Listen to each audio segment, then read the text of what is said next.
Still two. They use different batteries. Yeah, I know.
Welcome inside the Grizzly Den here at Holmes Convocation Center for today's AAA matchup between the Georgia Dome of Macon, Georgia and your High Country Grizzlies. The Doom defeated the Richmond Rough Riders to upset one of the best teams in the league, and your Grizzlies are coming off a huge 89-6 win over the Peach State Cats. This is the first time all season that the Grizzlies have had back-to-back home games without any kind of disruptions.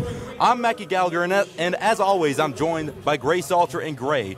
Coming into this game, what do the Grizzlies need to do to ride the momentum from last week's win in hopes of doing the same thing this week? Well, Mackie, this might seem like the obvious answer to you, but I'm looking for the Grizzlies to come out and put their foot down early against the Doom. I feel like last week, one of the big things for them was the fact that they were able to establish themselves early on. From the first possession they touched the football, they were scoring touchdowns, and defensively, from the first time they stepped on the field, they set the tone. They were putting their tackles in consistently. They were finishing their assignments. They were stopping teams on drives. So I really think one of the important things for them to do in this game against the Doom is prove to themselves once again that even against maybe a team that's a little bit tougher competition in the Doom, that they can go out and score points, that this defense can go out and get stops. And if you can go out and on the first offensive possession, move that ball downfield and put some points on the board, and then on the flip side, defensively, get a couple big hits, get a good stop, maybe hold them on a fourth down and keep some points off the board,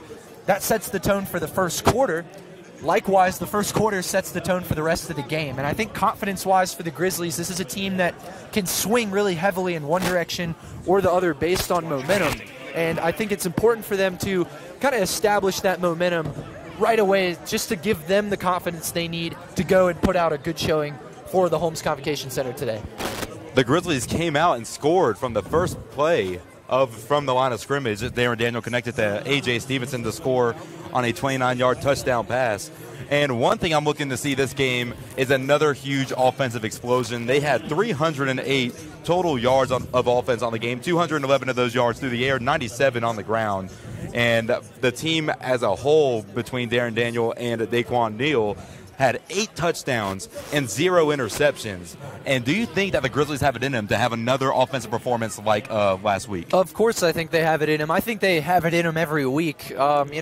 I was talking to Trevon Badger on Wednesday before this game, and he was just telling me, we're looking to do the same thing that we did against Peach State last weekend. That's attack fast and attack quick. I think they had every capability to do it against that defense. Obviously, a little less talented team than they're going to face in the Georgia Doom today, who took down a Havoc team that obviously gave the Grizzlies some trouble. But I think this Grizzlies team is better than they were when they played the Havoc. I think having last week's win under their belt and just proving to themselves that they could put 89 points on a scoreboard is going to bring them some confidence into today that maybe they didn't have in some of their previous outings. I think that's going to be a big deal for them. I'm Mackie Gallagher, joined by Gray Salter. You're listening and watching the High Country Grizzlies pregame show on the High Country Grizzlies YouTube network. And if you had to pick one player from both offense and defense from the High Country Grizzlies, what are the players that you are willing to watch, that the fans should keep an eye on this game and look for an explosive game today? Well, Brandon Sutton played last week. He played 15 snaps, and it was a pretty incredible 15 snaps that he played, putting in tons of contributions for that defensive side, a lot of pressure up front. I think that's one obvious name to look for. I think it'll be really important for him to get some disruption on that offensive line today. The Doom's quarterback is a big guy. It's Luke Collins at 6'3", 230 pounds. He's pretty, set in the pocket once he gets that drop back. So if they can get some penetration up front on that offensive line, Luke Collins is not the most mobile quarterback in the world. So the ability of this Grizzlies defensive line to maybe get some disruption up front is going to be huge in disrupting a guy in Luke Collins who we were told by the Doom organization is a very efficient passer. He does a lot with a little, but some disruption from a defensive line can change that really quickly. So Brandon Sutton's a guy defensively that I'm going to have my eye on. He's probably going to get some more reps today after showing that he was healthy enough to do it last week. On the offensive end of things, I think that the rushing game for the Grizzlies last week was much improved. I don't think they're going to be able to run the ball as effectively today just because the Doom's defense is going to be a lot more effective than the Cats were last week. So I'm looking through the air, and I'm looking at one of the new guys on this team, and that's Daquan Neal, the new starting quarterback in this game for the High Country Grizzlies. Number 2, look out for him. He's got a beautiful long ball. He also has legs, though. When you're looking at that rushing game and how it might struggle just handing the ball off, straight up, I think that you could see a little more of that rushing production actually come out of Neal today in some quarterback draws, maybe a couple, scrambles, getting out of plays and helping his legs get him out of bad situations. And I would say this, the Grizzlies' first play from scrimmage today is going to be a quarterback draw. I can almost guarantee it. Well, you heard it here first. The first play from scrimmage will be a quarterback draw, as told by color commentator Gray Salter. The Georgia Doom are now entering the field. And my player to watch will be Drake White, wide receiver. He has been nothing but great for this Grizzlies offense ever since he got on the roster a few weeks ago. Had 4 touchdowns last week. One of 3 Grizzlies players that have 4 touchdowns, including himself, Drake White, A.J. Stevenson, and Jalen Jackson, who Jalen Jackson was this week's featured player of the week on the High Country Grizzlies website. But now I'm looking at this team. This Georgia Doom team is not that big, but they are strong and they are quick. We were talking to their coaching staff, and they said they make up for their size with their versatility, with their strength, with their quickness. And right now, just watching them, you can see how slim they are and how quick they are. We saw the plays that Luke Hollis was throwing to his receivers, Antoine Cutts, Larry Beavers, and Frederick Abraham during warm-ups. It was nothing but dimes, pinpoint passes and accuracy from quarterback Luke Hollis, who has a lot of experience in arena football. And I asked the coach over there, I was like, what makes this quarterback so dangerous? Why is he different than all the other quarterbacks in the league? He says he is so quick of getting rid of the ball. We talk about that defensive presence between the linebackers, the defensive backs, the defensive line. The defensive line will most likely barrel through this offensive line of the Doom, but the DBs have to stay in their coverage because although defensive linemen get in the backfield, Luke Collis will get the ball off quick, and as a defensive back, you cannot lose your receiver. And that's going to be one area where I look for maybe Scott Meserve to throw in something that he's done already a little bit, and that is little switches for the corners right up at the line of scrimmage before the ball's snapped. Just guys repositioning themselves at the last second. Sometimes that can throw off teams that rely heavily on timing. Like you said, the Doom are a team that rely heavily on that timing aspect. It's a quick drop, it's a quick release from Collins most of the time. So sometimes those corners, if they can cause a little disruption up close to the line of scrimmage, that causes the timing downfield later in the play to be kind of dysfunctional, and that then allows the defensive line to maybe get that extra second to penetrate and get a sack. So you're right, Mackie. I think a lot of the Grizzlies' defensive scheme today is going to have to be disrupting the timing between Collins and his receivers. Right now, the Grizzlies starters are being announced onto the field. We'll do the same. They're starting with the defensive starters for the Grizzlies. We'll go the opposite. At quarterback, we have number 2 newcomer Daquan Neal, and beside him in the backfield will be number 50 Jalen Jackson. The wideouts for the Grizzlies today, number 14 A.J. Stevenson, number 3 Drake White, and number 5 Trayvon Badger. Both Stevenson and Drake White did have 4 touchdowns last week. And on the Grizzlies defensive end, we have in the middle the man returning since being injured since the Rough Riders game the first week of the season. He is back in the middle this week after having 3.5 sacks on 15 snaps last week. Brandon Sutton to his right, Ethan Farmer to his left. Another great defensive lineman for the High Country Grizzlies. Akua Young. And then in the linebacking core, we have D. Barry, Gerard Holloman. Then on the outside, Quentin Tucker, Tavius Otis, and Job Valentine. Now for the Doom on offense, number 13 quarterback Luke Hollis. And he will be supported by, in the backfield, Romeo Gilbert. And then on the wideouts, we have number 3, Frederick Abraham. On the left, Antoine Cutts. And the motion man, Larry Beavers. And the offensive lineman, Everett Burns, Brandon Evans, and Jared Hernandez. In the defensive front for the Georgia Doom, defensive lineman number 44, Carl Green, Roland Bordelon, and Joe Searcy will be accompanying him on the defensive front. And on the outside, number 4, Rayshawn Kaiser, Courtney Daniels, Eric Lauderdale, Derek Patterson, and Thornton Chandler. This is shaping up to be a great game in Gray before the national anthem hits, and we'll take a quick break. What should the fans expect? This is the last home game of the season for the High Country Grizzlies. There will be no more Grizzlies football in Holmes Convocation Center until next year.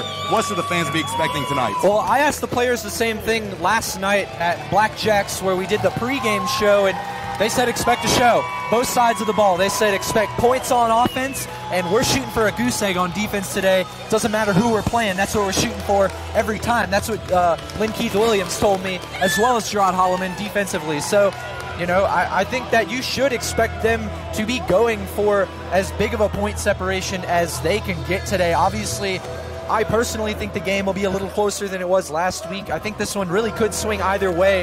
Mackie and you and I talking about it before the game, I think you should expect the team that makes the most, or I would say the least mental errors to win this game. I think the team that shoots themselves in the foot the most is probably going to wind up being the loser here today. So I think it's important for the Grizzlies to really take care of the football, be smart, and make good decisions. Just play football, play your game, because as soon as you start trying to do too much, that's where you start to hurt yourself. Well, the Watauga color guard is starting to make their way onto the field, and the national anthem will be played from a trumpet. So we'll take a quick break. On the other side of this break, we'll have the High Country Grizzlies facing off the Georgia Doom right here at the Grizzly Den in Holmes Convocation Center.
Welcome back inside the Grizzlies Den here at Holmes Convocation Center. Right now, the team captains are at midfield for the coin toss for the Grizzlies. Your captains are Gerard Holloman, Jordan Barrow, and Ethan Farmer.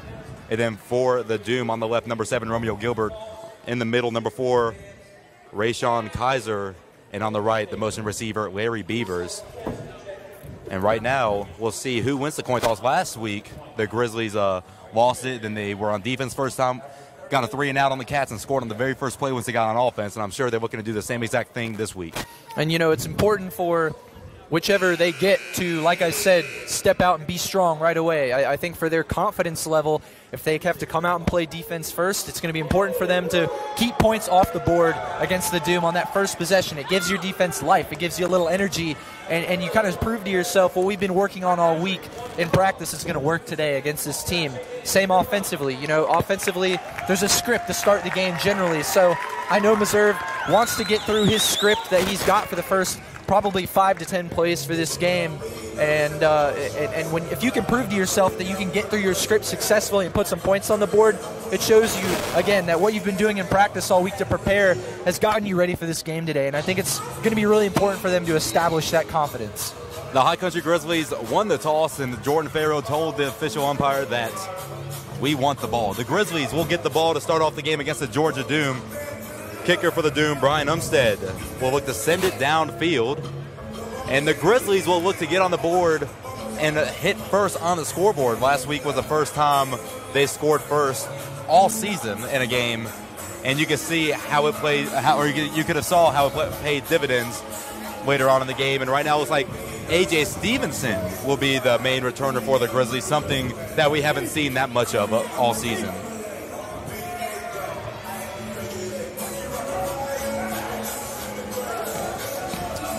Offensive line last week for the Grizzlies gave up 0 sacks on their quarterback.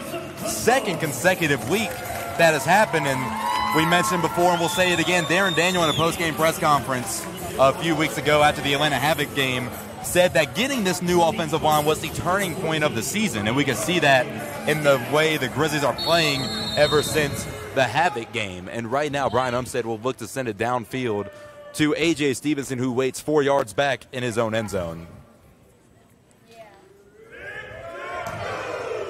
It's a little bit of a squib kick. It's an onside kick. Goes off Quentin Tucker, and it looks like the Doom recovered it. So a little trickery to start off the game, and already we have some pushing and shoving, and we have some flags on the field. So a bit of an onside kick to start off the game for the Doom. I didn't see that coming. That's a really, really heads-up play, and a really great kick there by Umstead, basically getting it to Quentin Tucker right as he touched the football, and it allowed the Doom players to be there in time to make contact with him before he could secure the ball. And then the referees, I think, are going to get the Doom for an unsportsmanlike conduct penalty after the play was over. And that's going to move them back half the distance to the goal. So they're already, like I said, Mackie, whoever can play the smartest game today and hurt themselves the least. And already we've seen a fumble from the Grizzlies and a penalty from the Doom. So maybe not the start that the Grizzlies wanted, and maybe not the start that Doom wanted necessarily, but they did get the ball off that first kickoff, and that's going to be big momentum shift in their direction. Let's see if the Grizzlies can hold strong and counter that here defensively. We have a new guy for the Grizzlies on the left defensive end position. The number 20, Tobias Brown, will be down. Luke Collis will be under snap with Romeo Gilbert in the back. Antoine Cutts will be in motion. Luke Collis finds him immediately, and he bobbles the ball. Incomplete pass. Tavius Otis on the coverage. And great coverage there by Tavius Otis. He would have had a chance to make another play on that ball. Cutts would have, but Tavius Otis coming in quick, getting a hand on the ball and the player, separating the two of them and keeping that from being a completion. And the DBs are going to have to be quick today, Mackie, with the quick release of Collis. And we saw that quick release play in right there. Antoine Cutts found him in a 5-yard curl right there, but Tavius Otis was on the coverage, hit him immediately as he hit the ball, or caught the ball, excuse me. So now we'll have Antoine Cutts and Frederick Abraham to the left of Collis. Larry Beavers will be in motion on the far side. Luke Collis, 4-step drop back, looking downfield, looks for Beavers, overthrown. Quentin Tucker almost there for an interception. And almost picked off there by Quentin Tucker. Great hustle from him on the back end, and great coverage by the Grizzlies defensive secondary as a whole. Ja Valentine, Lynn Keith Williams, and Quentin Tucker all kind of working together on that one to seal off any opportunity. And one thing you have to look for with a quarterback who likes to get the ball out quick on short routes is that deep route over the top after he lulls you to sleep after a while. That's one thing I'm going to be looking for these Grizzlies corners to watch out for. You take a short route, you take a short route, you take a short route. That's where you have to watch out for that deep one. Larry Beavers in motion again. All receivers will be on the near side. He's joining Abraham and Cutts. Collis drops back. Pump fakes, can't find anybody. The defensive line is coming on him. He finds Larry Beavers, and it's picked off by Lynn Keith Williams. And just like that, the Grizzlies get the ball back. What a great interception by Keith Williams. And I talk about establishing momentum out the gate, Mackey. The Grizzlies a little deflated after that fumble on the kickoff, but come right back with a sucker punch of their own, intercepting the ball. And Keith Williams last night at Blackjacks in the pregame interview, I guess, told me, I'm just going to go out there and play my game tomorrow. I asked him what to expect, and he said, expect us to do our thing. And there, the Grizzlies defense works as a unit to force already their first turnover of the game. Fantastic play there by the Grizzlies defense. A new look for this Grizzlies offense. Second game in his arena professional career. Daquan Neal will be behind center in shotgun. He went 4 for 7 last game, 76 yards, 2 touchdowns, including 37 rushing yards. A little high snap, but he contains it. He scrambles right, looks downfield, can't find anybody, throws it up, and Drake White is there. Excuse me. That is Trayvon Badger. Dove, but could not handle it, so it'll be second down for the Grizzlies. And that's a great ball there by Neal, getting chased out of the pocket, putting that in a place where only his receiver, Trayvon Badger, had a shot to get that one. Badger outstretching himself near that wall, a pretty dangerous play, but he sacrifices himself to go after that one, and that's not a bad look by the Grizzly offense. And I was wrong about the quarterback draw in the first play, but watch out for it soon. Meserve likes to get his quarterbacks a good hit early just to get him into the rhythm. So 2nd and 10 for Daquan Neal and company. A.J. Stevenson in motion on the near side along with Drake White. A quick throw to Drake White, and it's completed. And now it's 3rd, and we'll call it 4 from our vantage point. Or excuse me, we'll call it 5. 3rd and 5 for the Grizzlies. DeMarcus Whitehurst will be the tight end.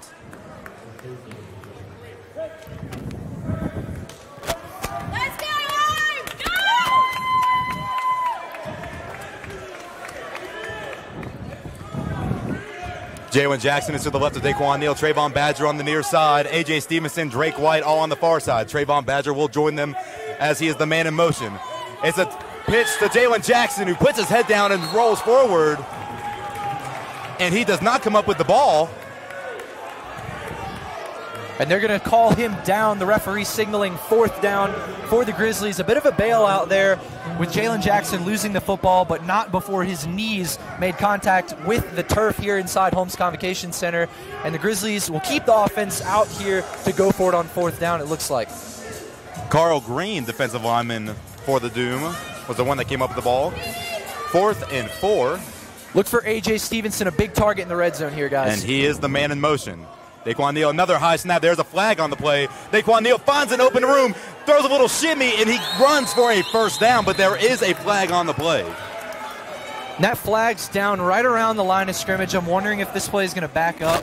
Oh, it's going to be offsides on the defense, which the penalty will be declined as Daquan Neal moved further than 5 yards for that gain. And the Grizzlies will move the chains for a 1st and goal on about the 7-yard line there. And I was thinking that we were going to see that Daquan Neal run soon. I didn't think it would take all the way until 4th down, but there it was. And Mackey, that's something Meserve loves about this new quarterback for the Grizzlies in here today, is the ability that he has to use his legs.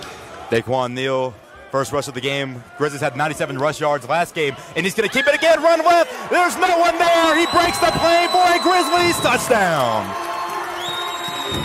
And I want to give credit to that Grizzlies offensive line there, sealing the left side of the field completely. Daquan Neal walked across the plane there for a touchdown. I mean, literally could have crawled almost. He had so much time. Fantastic blocks there by the offensive line, and that is exactly what I think the Grizzlies needed here today. Get a stop first. The defense did it. Put some points on the board with your first possession, and they did it there again. Daquan Neal getting it done with his legs for his first rushing touchdown as a High Country Grizzly. Leventure had 9 extra points last week, and he adds another one for his first one today. He boots it through the uprights.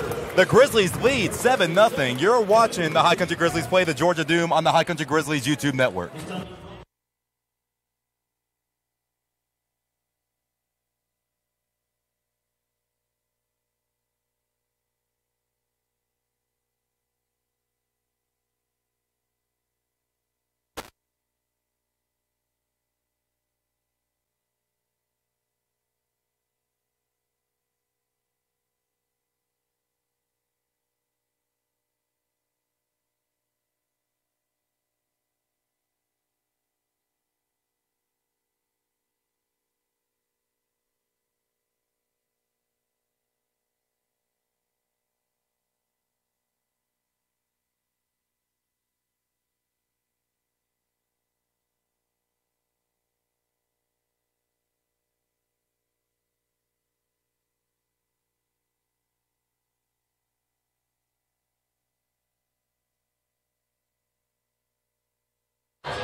And we are back here in the Holmes Convocation Center as the Grizzlies just got their first score on their first possession of the game, going up 7-0 with 9:31 left here in the first quarter. And Mackey, there were a lot of cheers during that touchdown. A great showing today here at Holmes Convocation Center. Maybe the best we've seen for a home game, as it's the last home game of the season for the Grizzlies this year. And I love seeing the High Country show out to these games. I know the players feed off of that energy so much, as well as we do during the broadcast, and I'm really impressed with the amount of fans that we have here today at Holmes Convocation Center. It's a great turnout by the High Country. Larry Beavers will be the main return man for the Georgia Doom. Levin Tripp boots it downfield. Right now it's a line drive kick to the left side of the field.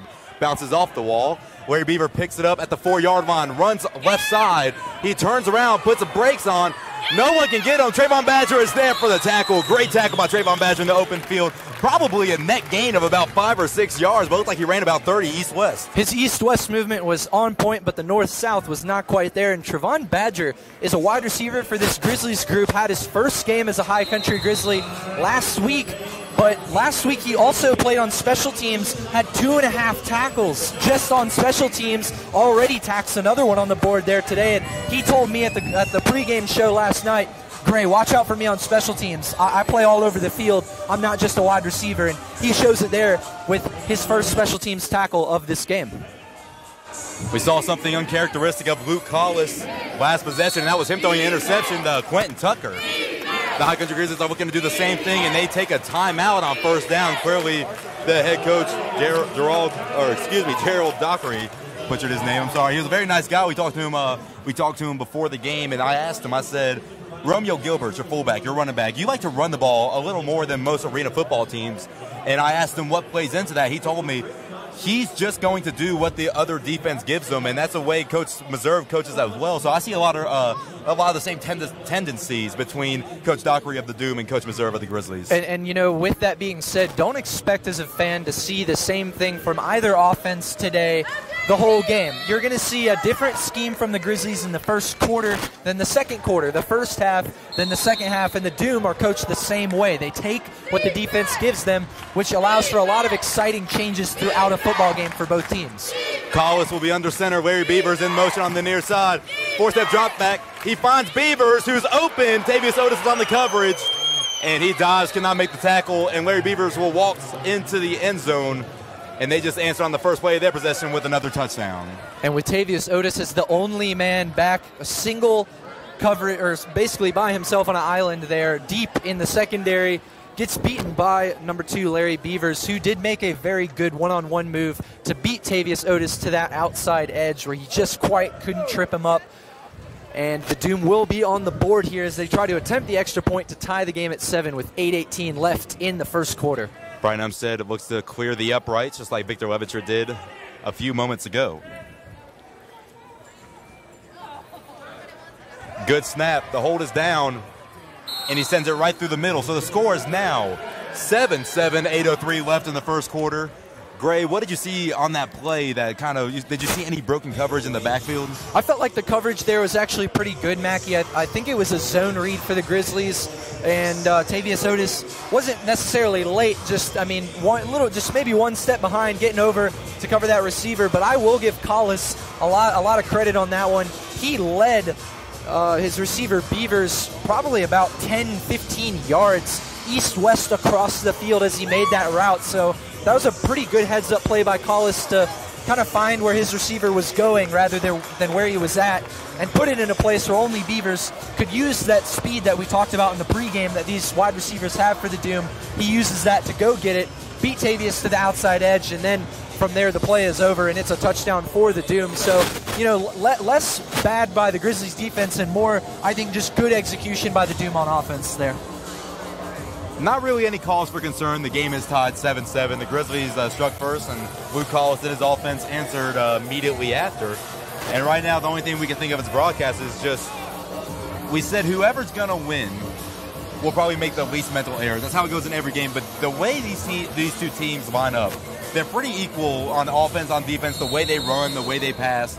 And whoever makes the least amount of mental errors will win this game. And right there was one. He just hoped that there are not many after that one mental error. And it's a direct kick to Tobias Brown. And it bounces off his chest plate. and it is recovered. So right now, a very aggressive special teams unit for this Georgia Doom special teams. And a heads-up play there by Quentin Tucker diving on the football. That was absolutely blasted by Umstead right into the chest of Brown. A pretty tough one to handle right there off a kick that hard. If I'm Brown in that situation, I'm maybe even letting that one go over my shoulder to allow the guys further back to maybe handle that one a little easier. But like I said, smart play by Quentin Tucker to just get himself on that ball and actually get his team pretty good field position here.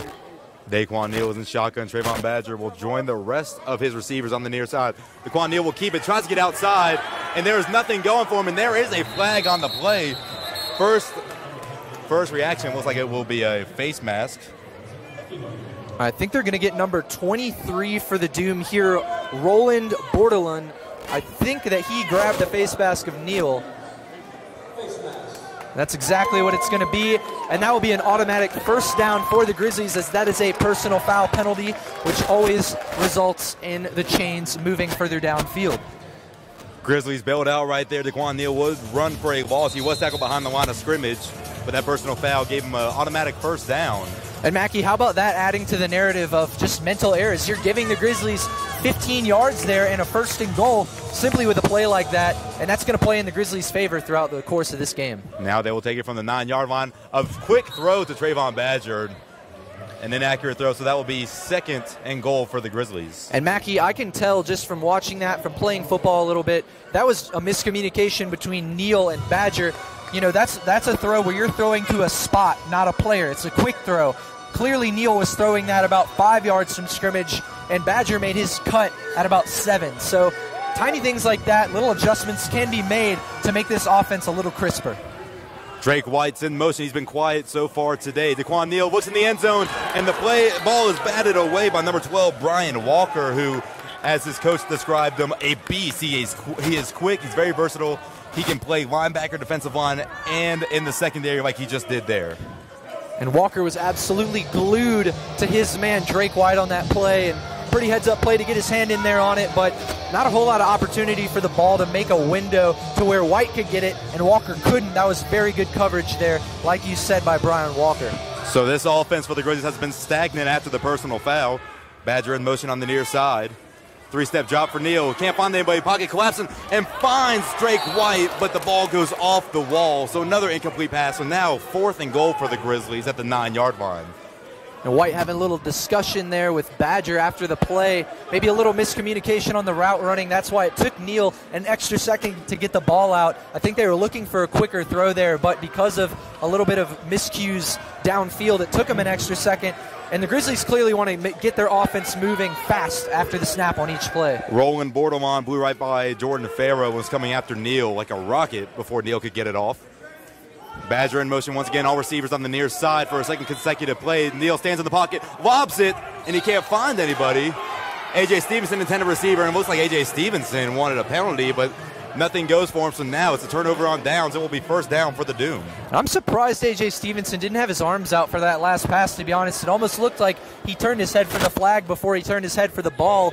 And, you know, the referees maybe could have given it to him there, but again, pretty solid defense. It's tough to score once you get down inside of the goal, 10, 5-yard line, trying to get on that goal line to score. So the Grizzlies defense will have to hold up again strong here, as the offense couldn't get it done on that last drive. And I know that Meserve and Mo, they both really have focused a lot of emphasis on trying to score close to the goal line. That's something they will look to tune up next drive. Antoine cuts in motion. Luke Collis finds him in the open field, and he drops another pass. So that pass is incomplete, so now 2nd and 10 for the Doom. And Lynn Keith Williams made sure that Gilbert felt that one after that play. Or excuse me, Cutts actually felt that one after the play, but laid a little lick on him after the drop. And you got to punish receivers a little bit for dropping the ball sometimes in the secondary, Mackey. I think that's exactly what Lynn Keith Williams had in mind. Right now the secondary for the Grizzlies is Quentin Tucker, Tavius Otis, and Lynn Keith Williams.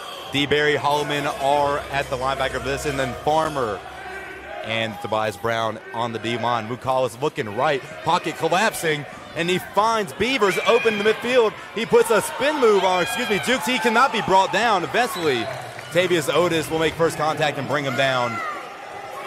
And right now, another first down for the Georgia Doom.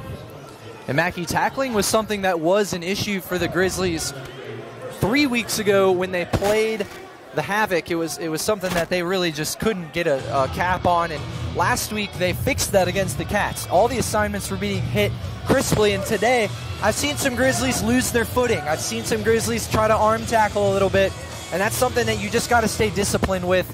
I'd like to see them tighten that up. Antoine cuts in motion on the near side. Vukalis, a big drop back, lobs it up behind the Grizzlies bench, so incomplete. 2nd and 10 for the Doom. And DeMarcus Berry got some great penetration up front there for the Grizzlies, playing at that linebacker spot. They decided to rush him off the right side of the line. I don't think they were quite ready for it, and that forced Collis to get rid of that ball quickly. And a smart decision there by Collis with no one open downfield to just go ahead and chuck that one out of bounds, allow his offense to see another day, and it'll be 2nd and 10 for the Doom.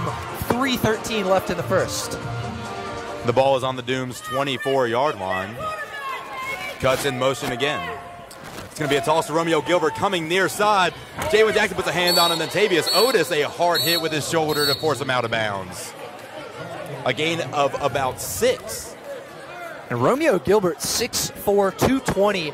Not an easy force to stop when he's got a little momentum going forward, but Tavius Otis hits him like a brick wall there, stopping him at about the 17-yard line, keeping the chains from moving. 3rd and about 3 here for the Doom, and I love the grit from Tavius Otis on that last play, stopping someone much bigger than himself. Otis, only 5'11", 190. He's outmatched by 30 pounds on that, yet, like I said, stopping him right in his tracks. Gilbert had no chance for a first down on that play. So about 3rd and 3 for the Doom. Larry Beavers, the high motion man. Vukalis finds Antoine Cuts at the line of scrimmage, and he is hit immediately by Quentin Tucker, and it is a first down. So the offensive possession will restart for the Doom. And although the chains move on that one, that is a fantastic solo tackle by Quentin Tucker. Great form, gets his hands right on the back of the legs of that Doom receiver and cuts and makes sure he doesn't get more than a couple yards. And it's tough to tackle when you're out on an island like that, especially when you're outmatched size-wise like Quentin Tucker just was. I like that solo tackle from him on the outside there. You can hear the defense chants here in the Grizzlies den, and right now the ball is on the 13-yard line. The Doom are 13 yards away from getting another touchdown today. Vukalis looking left, finds Frederick Abraham, and a tackle cannot be made, so that is another touchdown for the Doom. Quentin Tucker was unable to bring him down, and right now he's being talked to by Gerard Hallman. Just looks like some miscommunication. So now the Doom lead 13-7 over the High Country Grizzlies. And the Grizzlies defense clearly needs to make some adjustments, but it's nothing they need to get themselves flustered over. This is where it's a make or break point for them with a momentum shift. They can either come back out and adjust some things or come back out flat. And to see Gerard Holloman talking to his guys, I think that's great, getting their minds in the right spot. You have to realize with this extra point pending, this is only a 7-point game. And it's blocked. Ethan Farmer with a fantastic play, flying off of that left edge, beating his man one-on-one with some great finesse moves with his hands. Ethan Farmer has got some of the best hands on this defensive line with his ability to make swim moves, to make rip moves, and he does it right there, getting a block on that extra point, keeping this game very, very within reach at only 13-7, 46.7 seconds left in the first quarter play. Well, like you just said, with the great hands of Ethan Farmer, the score remains 13-7, 46.7 seconds left in the first quarter. The Grizzlies will have the ball when we come back. You're watching the High Country Grizzlies take on the Georgia Doom in Holmes Convocation Center on the High Country Grizzlies YouTube network.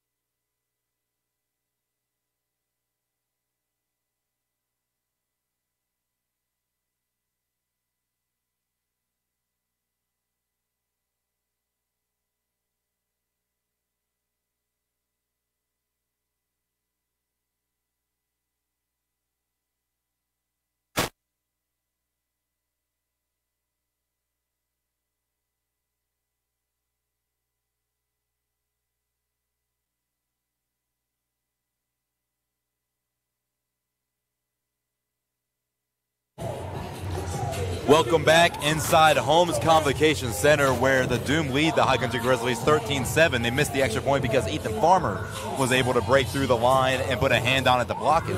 46.7 seconds left in the first quarter, and right now it looks like we have a bit of a hands team up front with the Doom showing a little bit of trickery on the kickoffs. And right now it's pretty straightforward line drive kick. A.J. Stevenson will take it. It bounces off his face mask, picks it up at the 5. He makes his way to the 13, spins away from multiple receivers, and he is eventually brought down by a handful of Doom defenders. Brian Walker was one of the main guys on the tackle. You can see him and A.J. Stevenson talking up a little bit right now.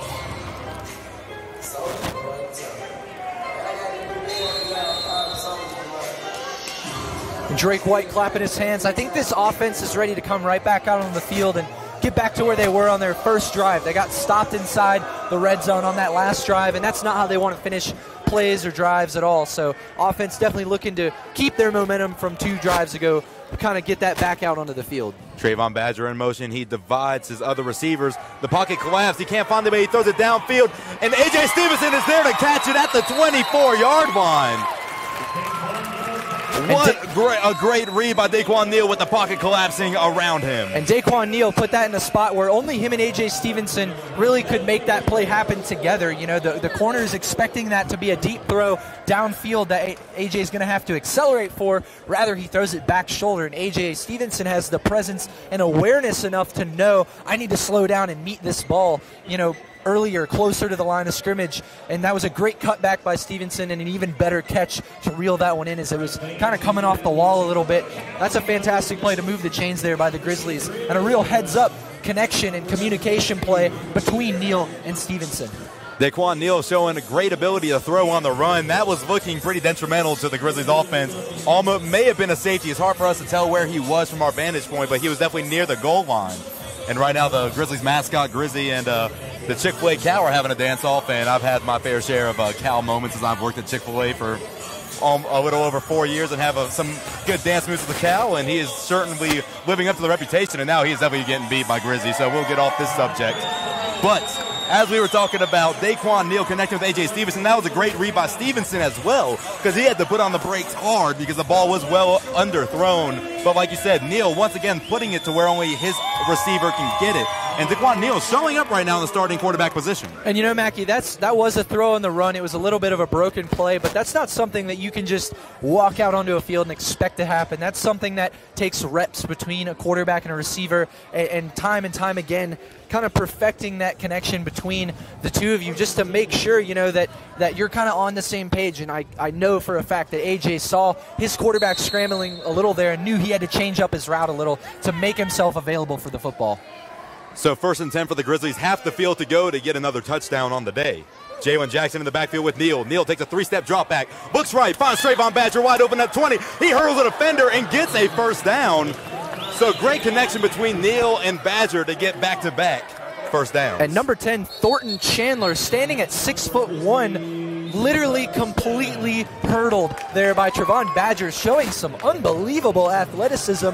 And Badger himself only stands at 6'1", so you got a 6'1" receiver completely clearing a 6'1" defensive back to pick up just that much for the extra yardage. And I love to see that kind of hustle on every play. We saw that from Farmer after the touchdown, getting the block. Now on the offensive side of things, we've seen that from guys like A.J. Stevenson breaking back towards the ball, and Trayvon Badger making leaps and bounds to try to get that first down. Right now, Doom player is down on the ground. Courtney Daniels, he might be cramping up. He looked at his coach, and he said that he kind of did the signal you would do, like you're cutting your neck a little bit, saying, no, I'm done. I don't think this is a good one. And right now he's being helped off the field with his head coach and the athletic trainer of the Grizzlies. And taking his place will be fullback number 7, Romeo Gilbert, standing at 6'4", 220. So he can do it on both sides of the ball, as we can see right now. So Daquan Neal will be in the shotgun. A.J. Stevenson, your man in motion. Jalen Jackson there to help protect Neal. Neal looks downfield, can't find the way, pumps fake. He somehow gets past the line of scrimmage and scrambles for 3 to 4 yards. Daquan Neal being very evasive as a QB for the Grizzlies. And a lot of people on that last play might say to yourselves, oh, why didn't you throw to number 5, Trevon Badger, who was by himself in the middle of the field? But you have to understand, actually, Mackie, that the defensive line has little schemes to cut off certain areas of the field. On that last play, they sealed up the middle with the nose guard, kind of blocking off that entire central area of passing, at least for the first 10 or 15 yards downfield. That forces the quarterback to look outside where most of the coverage was. So that was a good decision by Neal to tuck it and run there. Drake White in motion, divides his fellow receivers. Offensive line crumbles. Daquan Neal rolls right, throws it, and it's high, so incomplete pass. Joe Searcy and the rest of the defensive line for the Doom barreling through the offensive line along with Carl Green and Roland Borderland. They have been in the backfield of the Grizzlies pretty much all game. Luckily, no sacks have been giving up. But right now you can see that the offensive line is a bit tired trying to guard this Doom defensive line. And, you know, this offensive line hasn't allowed a sack in 2 weeks. They still haven't yet today.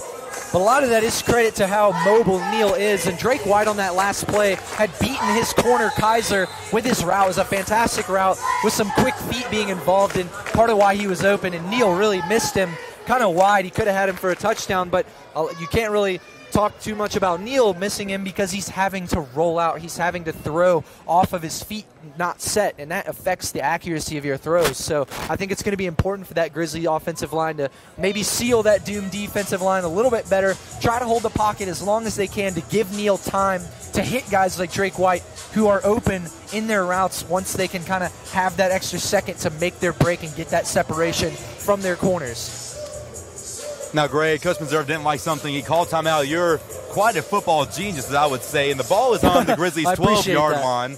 3rd and long from their own 12. What do you think Coach Meserve is telling his offense right now?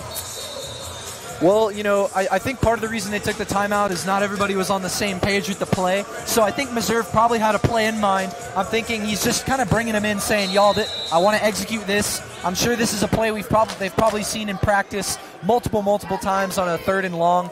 But Coach Meserve actually practiced 3rd and long specifically on Wednesday. So I'm sure that he was just kind of making sure everybody was on the right track. Drake White in motion on the far side. Great blocks from the offensive line. He lobs it up for A.J. Stevenson, who grabs it with one hand. And that's a Grizzlies touchdown.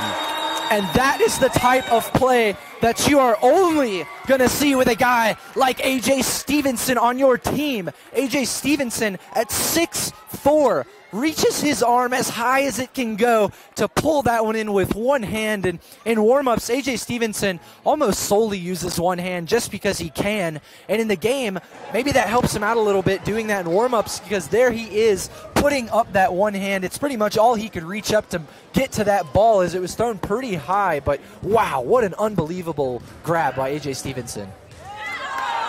And the extra point hits off the left upright, so now the score will remain 13-13. And A.J. Stevenson, there is no such thing as high to him, where he stands at 6'4", and you can see him using his height to his advantage. So after that great touchdown grab by Stevenson, your Grizzlies tied up 13-13, 12:30 left in the first half. You're watching the High Country Grizzlies play the Georgia Doom on the High Country Grizzlies YouTube network.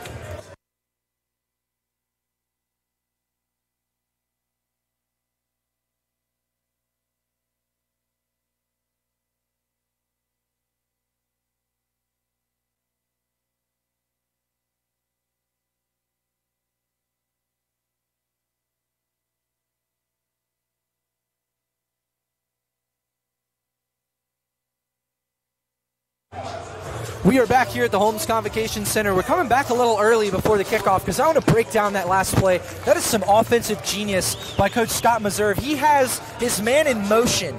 There's 2 corners facing A.J. Stevenson at the line. He takes a man in motion, brings him up, and brings him all the way across the top of the field, taking one of those corners completely away from A.J. A.J., meantime, hits a little stutter step. He now solidifies that one-on-one matchup with a corner, hits the stutter step, kind of baits the corner in a little bit, and then he has a one-on-one at 6'4". He can take about any corner in this league with that matchup on a fade into the corner, and Neal has the touch and the ability to loft that ball into him. That is a fantastic play design by Scott Meserve and great execution by the Grizzlies. That's how Stevenson got 4 touchdowns last game, because Peach State was just playing man-to-man coverage all game, and he was beating his man 100% of the time. And Victor Webinger kicks the ball out of bounds, so by default, the ball will be placed on the Doom's 20-yard line as Luke Hollis and his offense look to try to capitalize after that A.J. Stevenson touchdown reception. And, Mackie, what I love on that play, too, is whether you're running a zone scheme or a man scheme, that play is going to work because somebody is going to have to go with that man in motion, leaving only one person in that back right corner of the end zone to take on A.J. Stevenson. So Coach Meserve is basically ensuring on that play on 3rd and long that I'm going to get a toss-up on a one-on-one matchup, and I'm going to get it with a guy who's 6'4" versus a guy who's much smaller. The tallest defensive back for the Doom is 6'1", and was guarding AJ on that play. So you're getting a favorable matchup every time. The Grizzlies already have 1 interception today. They had 4 last week, and now we have a flag on the play. So we have game on the Doom. I'm sure Coach Meserve is trying to get his defense to get another turnover. Like I said, they had 7 total turnovers last week against Peach State. And 4 total through the air, yeah. 4 interceptions, 3 forced fumbles, all recovered by the Grizzlies. And they're looking to do the same thing right now to try to get the momentum back on their side, prevent the Doom from scoring, then reaching their own end zone right after this. And right now, Luke Hollis breaks the huddle, steps up. Now 1st and 15 from the Doom's 15-yard line. Antoine cuts in motion. Larry Beavers, Frederick Abraham all on the near side. Luke Hollis steps back, looks downfield, finds Larry Beavers wide open in the middle of the field. And he's eventually pushed out of bounds by Quentin Tucker with Lynn Keith Williams coming in to help him. Beavers a little slow to get up there. Took a big shot in the back of the head by Quentin Tucker, but is able to keep himself in the game, will stay out on offense. And that's just a really smart play there by Collis to find a wide-open Beaver in the middle of the field.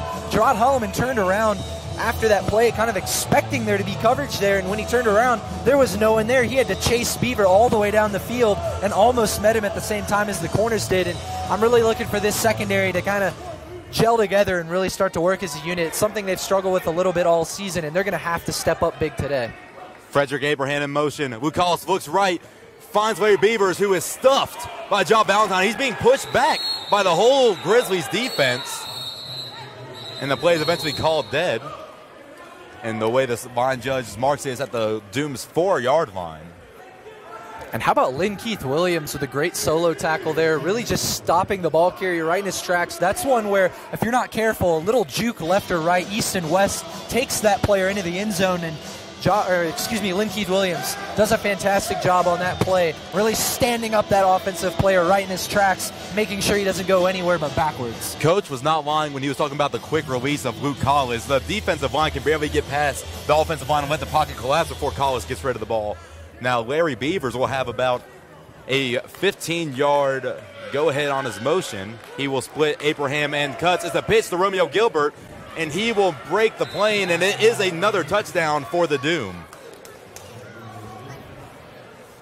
And that one's pretty self-explanatory there. It looked a lot like a touchdown that Jaquan Neal scored for the Grizzlies earlier on in the game. The whole left side of that Grizzlies, or more right side of the Grizzlies defensive line, left side of the Doom offensive line, was sealed off for the ball carrier, Romeo, to walk right into the end zone for a touchdown.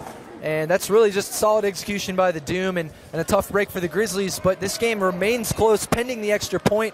It is 19-13 Doom lead with 9:18 left in the quarter. Good hold by Marcus Brooks. And then Umstead will split the uprights. And now the Doom lead the Grizzlies 20-13, 9:14 left in the first half. We'll take a quick break. You're watching the High Country Grizzlies on the High Country Grizzlies YouTube network.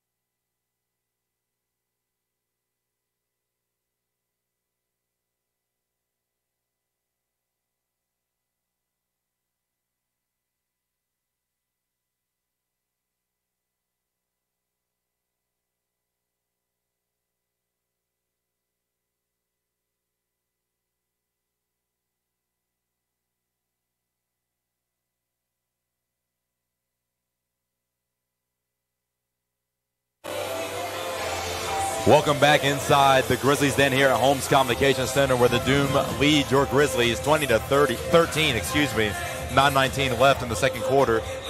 kicker Brian Umstead will look to send it downfield once again, and he has fooled the kick returning unit for the Grizzlies multiple times so far today. So right now the Grizzlies have to have their best play come on this kickoff right here. As a line drive kick to Jalen Jackson. He gets it at about his 16. Runs right. A huge block of flag is down the play. Jalen Jackson eventually reaches his own 15, or excuse me, the Doom's 15. But right now we have multiple flags on the play. And Jalen Jackson, pretty effective on that kick return right there as a bigger guy. He had 4 touchdowns last week, was actually our player to watch this week for the whole Grizzlies organization. So great to see him there as not even the true kick returner pushing it up the field, but it looks like the ball will come back on that flag, Mackie. Yeah, the flag was a legal block below the waist by wide receiver Trayvon Badger. So the ball will be placed where Jalen Jackson picked it up at the 15-yard line. And a change offensively, Darren Daniel will now enter the game at quarterback for the High Country Grizzlies. Trayvon Badger will be in motion.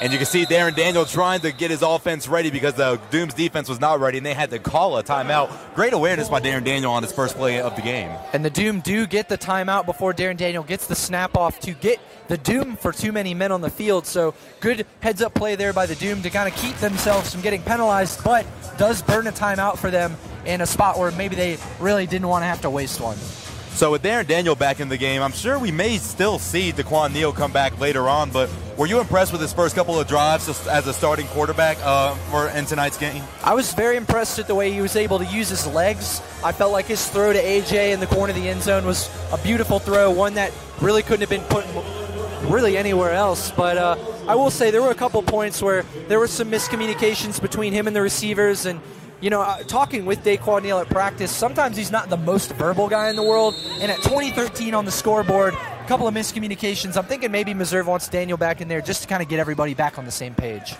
First snap of the game for Daniel. He lobs it to Drake White, who catches at the 15. He falls, and there's a flag on the play. And right now it looks like it will be a block in the back on Trayvon Badger. So another big gain for Darren Daniel, and Drake White looks to be sent backwards by another penalty on Trayvon Badger. And that's 2 back-to-back penalties on Trayvon Badger. And I know Badger wants to do better for his team and better for himself. And right now Drake White's getting with him saying, look, man, I know you want this. I know you got this, but we got to keep our head in this game. And, you know, I love that from the Grizzlies. It's never about criticizing somebody. It's always about helping them and helping the betterment of the team. And I know that that's the only place that any of that is coming from when you see that type of talk down on the field. But like you said, that's going to be a big penalty for the Grizzlies, moving them back about 10 yards from where they would have been. So Daquan Neal exits the game 4 for 10 with 46 yards on the day so far. A.J. Stevenson will divide his receivers. Darren Daniel takes the ball. 3-step drop. Looks downfield a little high, but Trayvon Badger catches it but cannot come down with it, and the pass will be incomplete. So 2nd and 10 for the Grizzlies. And that throw could have been a little lower by Daniel, kind of putting it up to where Badger had to get up for it, but made contact with the ball, got both hands on it. I know that's one Badger would like to pull in, and that's the difference between you being faced with a 2nd and short and now a 2nd and long. So the Grizzlies will face back up with 2nd and 10 here at about the 25-yard line. Darren Daniel will be about 4 yards from his center with Jalen Jackson to his left. A long step back here. The pocket is collapsing. He throws while he's hit, and a great pass deflection by number 12, Brian Walker. He's been all over the place for the Doom defense, and that's one thing his coach said was you never know where he's at because he's everywhere. And I just want to credit Jalen Jackson with a big block in the backfield. Darren Daniel would have taken an absolute shot had Jalen Jackson not put himself on the line for his quarterback. And then Darren Daniel, with some pressure off the edge, puts in a really well-placed ball, even with some pressure. Would have been a sack had he not gotten that ball out of his hands. But like you said, just a great play by Walker. 3rd and 10. He lobs it up, and no one is there. A.J. Stevenson was stuffed by number 4, Rayshon Kaiser, defensive back for the Doom. So right now, after that big catch by Drake White for a first down that was later sent back by Trayvon Badger's illegal use of hands, it's now 4th and 10 from the 24-yard line of the Georgia Doom. And Darren Daniel's last 2 pass attempts were well over 12-plus yards downfield. And that's the danger that you take in this league by attempting 2 passes that deep, having them incomplete, is now you're set up with a 4th and long. The Grizzlies only had 3 penalties last week, and they have surpassed that already in the first half. 20-13, 6:45 left in the first half. Flag on the play. Darren Daniels steps up, throws it to Stevenson, and he catches the ball. Chandler on coverage. And right now we do have a flag on the play. That is very close to a first down right here in front of us. We'll see what the flag is. And from where the flag is, I'm thinking this is either got to be on the linebackers for the Doom or something in the secondary, because the flag is well away from the offensive line, kind of excluding any kind of false start or offsides. And that's going to go on the linebackers for illegal defense. And mainly what that means for those of you listening is that the linebackers have a certain space of field that they are allowed to move within until either the quarterback kind of tucks the ball away and runs, or the ball is moved out of his hands downfield. So that basically means the linebacker left his area of play prior to either of those things happening, and that will be 4th and 4 now for the Grizzlies. That was on Carl Green, a little too far outside of where he needs to be. So it was not a first down. They accepted the penalty, so now it's 4th and 4. A.J. Stevenson in motion on the far side. Darren Daniel takes the snap. Short drop back, looks downfield, throws it into traffic, and incomplete. So now another turnover on downs for the Grizzlies. And this will be a huge possession for this Grizzlies defense, being led by Brandon Sutton onto the field. And Rayshawn Kaiser for the Doom there was watching Daniel's eyes the whole time. And honestly, Darren Daniel didn't really take his eyes off of A.J. Stevenson that whole play. His top target all season. And I think Kaiser knew it. They obviously watch a lot of film, and they were ready for that ball to come out of Daniel's hands toward the direction of A.J. Stevenson. And they had 2 corners really breaking on the ball there. I think the Grizzlies are going to have to do a little something on offense to change it up and kind of throw the Doom for a loop. I think they're being a little predictable with their routes and their play calls at the moment. I'd like to see maybe something a little unexpected out of them on the next drive. If you're a Grizzlies fan, you are happy to see this. Brandon Sutton is now facing off against the center, Brandon Evans. Snap Bukalas, a quick release to Antoine Cutts, who catches it and then touched down by Tavius Otis. So on the first play of the possession, a first down between Bukalas and Cutts. You know, Mackie, this game is so quick-paced, arena football. If I'm a secondary member for either team, if I see my receiver kind of make a break and whip his head back toward the quarterback, the pace of this game is so fast. The style of this offense is so, 3-step drop and get the ball out. I think if I'm Tavius Otis, when I see that receiver kind of wheel around like that and turn his head around, I'm immediately breaking towards that receiver, because there haven't been a whole lot of double moves from the Doom today, specifically in this game. Larry Beavers in motion on the near side along with the rest of his receivers. Bukalas looking right side, finds Abraham wide open in the middle, and he is hit hard by Tavius Otis at the 5-yard line. The ball does come loose, but he did hit the ground before it happened, so now another first down. And the Doom will have 1st and goal from their own 5-yard line, threatening once again the Grizzlies defense. And I'm surprised the Doom didn't get flagged there for a low block. One of their offensive linemen stumbled on the play and ended up throwing a helmet into one of the Grizzlies offensive linemen's knees. Able to get up off the play pretty quickly, but that's a call that maybe you throw just to protect the players. But no flag on the play, and the Doom will pick up here on the 5-yard line. 1st and goal. Look out for Romeo Gilbert right here. And it's a pitch to Frederick Abraham, who can't corral it, and he's going to run full spot. He falls down at the 15 and is eventually tackled by Brandon Sutton at their own 18-yard line. Or 17-yard line, excuse me. So great awareness by Brandon Sutton to stick with the play. And that was a loss of 12 yards. So they go from being 1st and goal on the 5 to 1st and goal on the 17. And Abraham never got his feet set even from the moment he touched the football.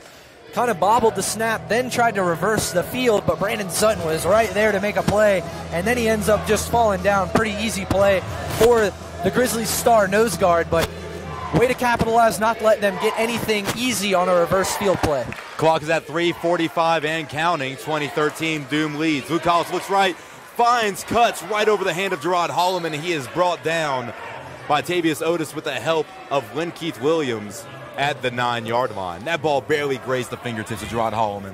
And number 4, Ja Valentine, shaking his head almost. I think he's in a little bit of disbelief that it wasn't an interception on the play. Not that Gerard didn't make a great effort at it, just out of the reach of his fingertips on that last one. Could have gone the other way for the Grizzlies. And there's a flag on the field. and that's going to go as an unsportsmanlike contact on the Doom. And Mackie, we talk about those mental errors. You know, the Doom start on the 5.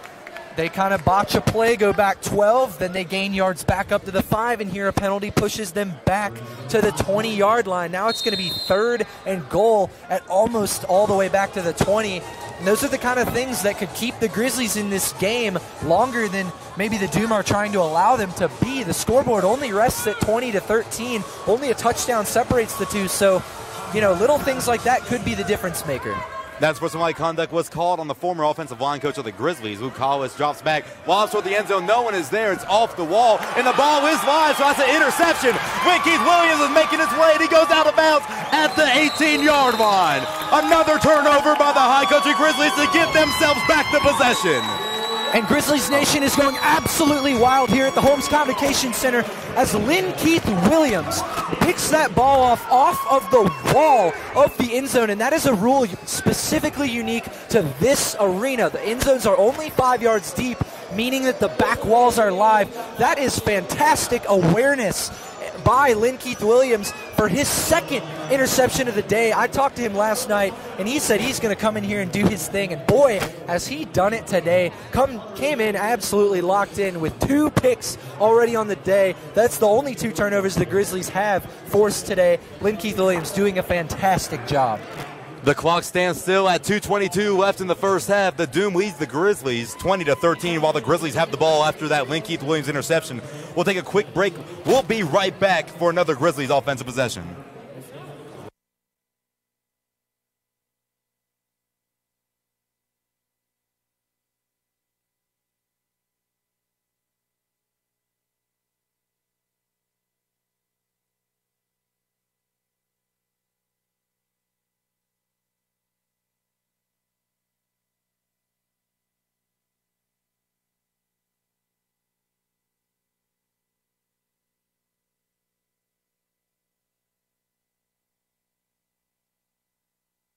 Welcome back inside Holmes Convocation Center where Darren Daniel will look to lead another offensive scoring possession. A.J. Stevenson in motion. Darren Daniel steps back. Flag is on the play. He lobs it downfield to Trayvon Badger. A lot of contact. There's a flag over here near the line of scrimmage. And I think they're going to get the receivers for crossing the line of scrimmage prior to the ball being snapped. But then on the other end, the Grizzlies wanted the pass interference downfield to offset the penalties, but they're not going to get it. And that actually is going to go on the defense. It's an offsides on the Doom defense. My mistake there. From my vision, it kind of seemed like the Grizzlies receivers got a jump, but referee's not seeing it quite the same way, to the luck of the Grizzlies, and that'll keep them at 1st and 5, almost at midfield.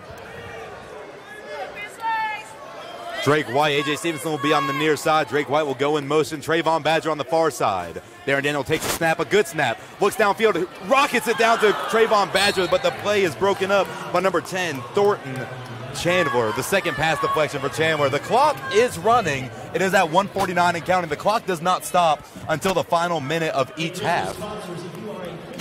And that throw a little bit behind Badger, but the second time that he has gotten both hands on a ball and the defensive backs for the Doom have been able to get it out. I'd like to maybe see for them, I know it's tough, but really grip that ball. Make sure you've got your hands on it before you look upfield, because securing the ball has to come first in every situation as a receiver. Trayvon Badger in motion. Darren Daniel throws it to him, and he cannot connect.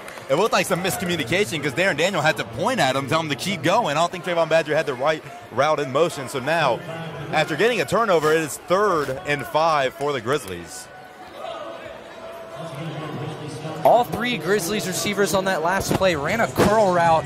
I'm not sure if that's necessarily the best way to get yourself open. I talked about, as they came back out on offense, I'd like to see maybe a little something more unexpected from them. And I feel like the receivers' routes have just been a little stagnant in this second quarter.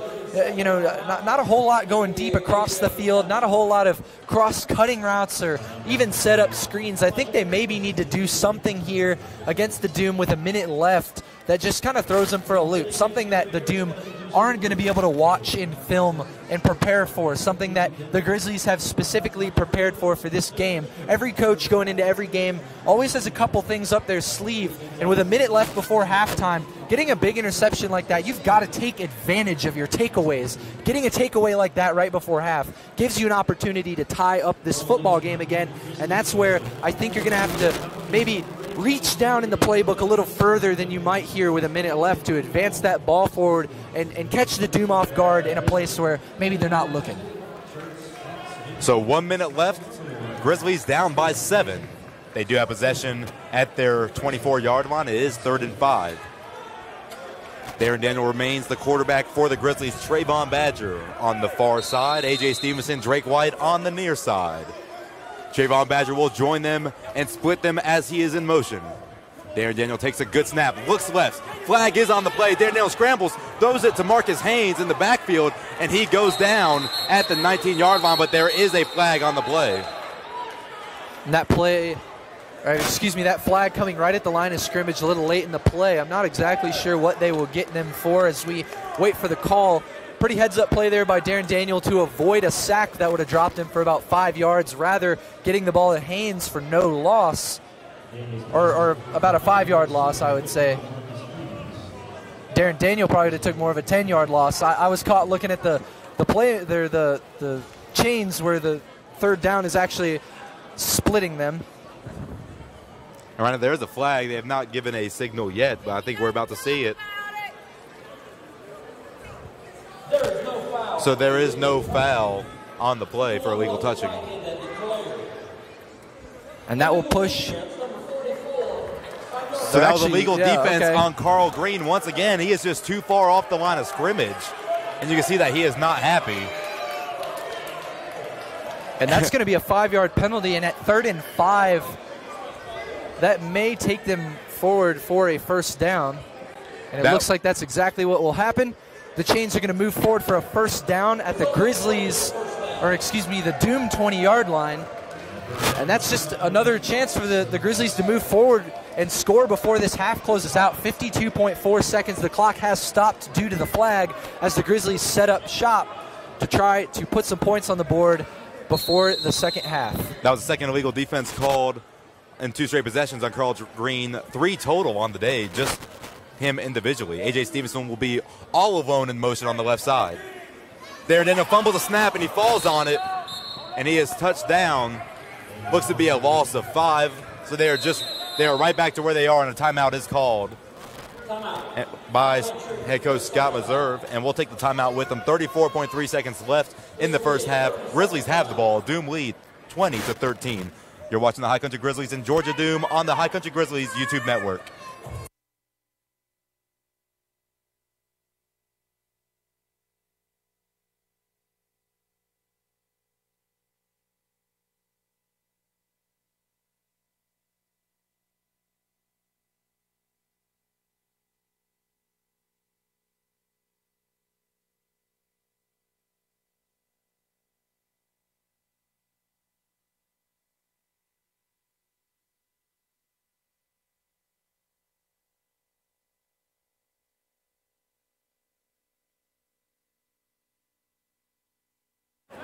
We're back here at Holmes Convocation Center. 34.3 seconds left. 20-13 Doom lead. Darren Daniel looks left, pump fakes, looks downfield, throws to Trayvon Badger. He holds on to it, and he is brought down by number 11, Michael Ruffin. And they call the pass incomplete. And the referees, Mackey, absolutely missed a terrible pass interference play on number 10 for the Doom, Thornton Chandler. Drake White put a beautiful move there on Chandler. Chandler literally grabbed 2 handfuls of White's jersey, keeping him from getting past the defender, basically, and I'm surprised the referees missed that one. I saw it clear as day. Yeah, Drake White was just talking to the referee about it. Trayvon Badger will be in motion on the near side. Darren Daniel looks left, can't find anybody, throws it down to A.J. Stevenson, and he drops it at the 15, so another incomplete pass for the Grizzlies. 21.8 seconds, the clock is stopped. And right now, it is 4th and very long. We'll call it 15 for the Grizzlies. And right now, from something that started off so great after a Linkeith Williams interception has turned into a grim display of offense with 4th and 15. And right now, the receivers and quarterback just is not connecting. And that's the 4th or 5th drop I've seen from a Grizzlies receiver today. A group and a unit that is almost always on point and just crisp every game is honestly been one of the things that I think needs to improve for them to tie up this game at 20-all. Trayvon Badger in motion again. There, Daniel looks, finds A.J. Stevenson at 25, puts a move on. He gets by, puts a stiff arm, and then he is pushed out of bounds, and the whistle is not blown dead. And you're right, Mackie, the ref's a little late with the whistle there, but they're going to get him down at the 15, which will not be far enough for a first down. And the ball will go over to the Doom hands with 13.1 left on the clock, enough for them to probably take maybe one shot, if not two. And this is where the Grizzlies secondary has to be really careful. 3 weeks ago, they did give up a touchdown with 0 on the clock going into the second half, and that was an absolute momentum killer, something that they really never bounced back from in that game. Then, again, last week they had the Cats trying to attack them right at the end of the half. They ended up shutting the Cats down, which was great. That pushed them into the half with a little bit of momentum on their side. With this only being a one-touchdown game, it's really important for the Grizzlies to just take this one into the locker room and not allow the Doom to put more points on the board. Beavers in motion. He looks downfield to Abraham, who catches it one hand, and he is brought down. He tears down a padding off the wall with them. Only 5 seconds taken off the clock, so now 8.9 seconds left. And right now, what you were just talking about, that did kill the momentum of that game against the Atlanta Havoc, where Rashad Carter, scored with 0 seconds left in the game, or in the halftime. And right now, it could shape up to look the same way, but they did call the ball out of bounds since he caught it on the wall I and think never that made pad actually knocked it loose on the play. So great work there by the Blackjacks Pub and Grill pad on the wall there. Luke Collis drops back again. The pocket begins to collapse. He throws it to Antoine Cutts, who goes directly out of bounds. And a really smart 4.8 seconds comes off the clock. Excuse me, Mackie, but a smart play there by Cutts with only 4 seconds left, knowing he's probably not going to be able to shake 3 or 4 Grizzlies to the end zone, goes ahead and gets that ball out of bounds, moves the chains, and gives them one last look at the end zone, a solid 10 yards closer to the goal line. 4 seconds left on the clock, Gray. Do you think you can get 2 plays out of this? If they're quick throws to the wall, then you might be able to get 2. I wouldn't risk it. If I'm the Doom offensive coordinator, I'm taking my shot right here. Quentin Tucker, Tavius Otis, Ja Valentine is the secondary unit for the Grizzlies. All receivers for the Doom are on the far side. He throws it downfield to an open Larry Beavers, who catches it. No signal yet. And it is a Doom touchdown. So what we feared at the beginning of this possession with 13 seconds on the clock has become a reality. And not right what we now, like to see, Quentin Tucker and Gerard Holloman kind of getting into it. Obviously a frustrating situation for the secondary. That's the second time, like I've said, right before the play this season that the Grizzlies have allowed a touchdown with 0 on the clock in the second quarter. And now this is something that separates them 2 scores versus 1. And, you know, when looking back on this game, this could be a play that we talk about a lot in the post game as being something that's a game changer, because that just sucks the momentum right out of your organization. Umstead clears the upright. The clock is at 0, so that is halftime. Doom lead 27-13 over your High Country Grizzlies. And once again, we see another defensive breakdown in the secondary.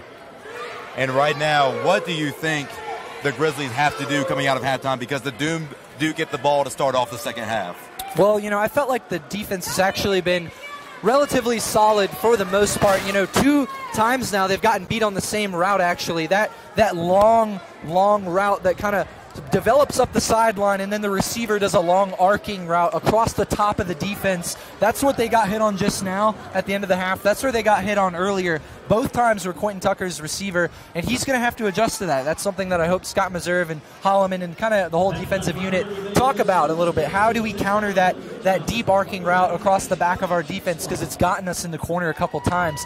Quite clearly, Collis is able to get that ball where it needs to be on that route. Offensively, though, I think is where the Grizzlies really need to focus. 13 points on the board in 2 quarters. They've gotten inside the red zone a couple times and haven't been able to capitalize. The Doom have bailed them out several times with some penalties to keep the chains moving. And honestly, for me, Mackie, a lot of times we're talking about the quarterback play that needs to improve, but today, I think Daniel and Neal have been pretty solid. I think, for me, the improvement needs to be the receivers. This is where A.J. Stevenson, as a leader in that unit, I think needs to step up and have a word with his guys and get their heads back into this game. Already I've seen I think 4 or 5 drop passes. Some of the routes have been a little lazy, not as crisp as usual. I think there's a little bit of stagnation in this receiving group for the Grizzlies, and that's a group we can almost always expect to perform at a top level, and it's killing them right now on offense. So if they can get their receivers' heads back in this game, I think the Grizzlies can make up for 2 scores pretty quickly. The Grizzlies had a chance to go in the halftime down 7. Now they do the exact opposite and go down to halftime by 14 points to the Doom. Here's a stat breakdown of the first half. The Doom have 171 yards of total offense, while the Grizzlies only have 101 on 26 plays. They are averaging 3.9 yards per play, while the Doom are averaging 8.1. The Grizzlies have 91 of those 101 total yards through the air on 7 of 21 completion rating. Right now, the Grizzlies are out rushing the Georgia Doom 10 to -1. And they are being outthrown 172 to 91. This is where the Grizzlies need to start capitalizing. The Doom have 6 penalties for 45 yards lost, while the Grizzlies have 2 for 25, but the Doom are still up 14 points. Doom have 2 turnovers, which if you're a Grizzly fan, this is a happy number to see, while the Grizzlies only have 0. And right now, the Grizzlies are just struggling to get something going on 3rd and 4th downs. The Grizzlies are only 33% on 3rd down with by getting a first down, and only one of 4 on 4th down conversions. DeQuan Neal, 5 for 11, 71 yards. Darren Daniel, 2 for 10 for 20 yards. And right now, Darren Daniel only throwing 20%. You would like to see that number up, but like we said, a lot of these throws have been off the receiver's hands. Yeah, and Darren Daniel, I already know for a fact 3 of those incompletions are coming from drops. So, you capitalize on those plays. Daniel's 5 for 10.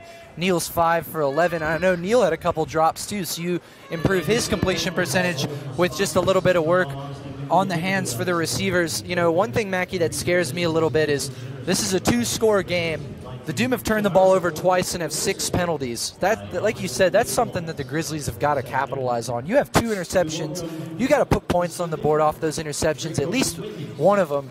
And then same with the penalties. You get 6 penalties, moving the ball forward for up over 70 yards. You're getting 70 yards for free handed to you from the Doom on 6 penalties. You got to capitalize on that and put some points on the board, and vice versa, kind of get some stops, back in their offense up like that. So the Grizzlies have done some things that will help them in this game, like turnovers, like being smart when it comes to penalties. They only have 2 themselves, but it's about capitalizing on those things. One thing has to lead to another. It can't stop there.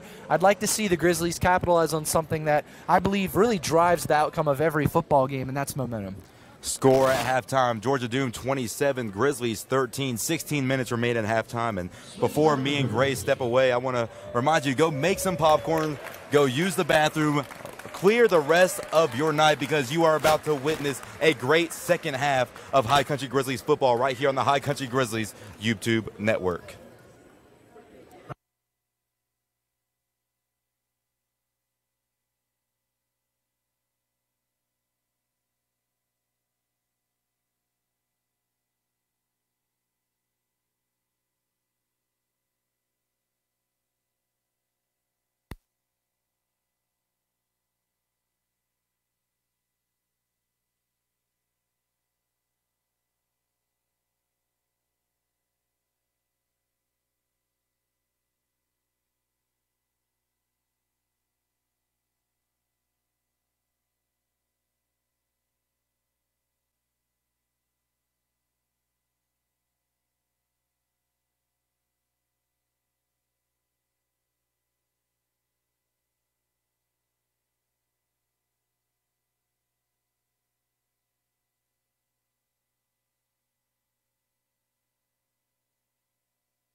Welcome back inside Holmes Convocation Center.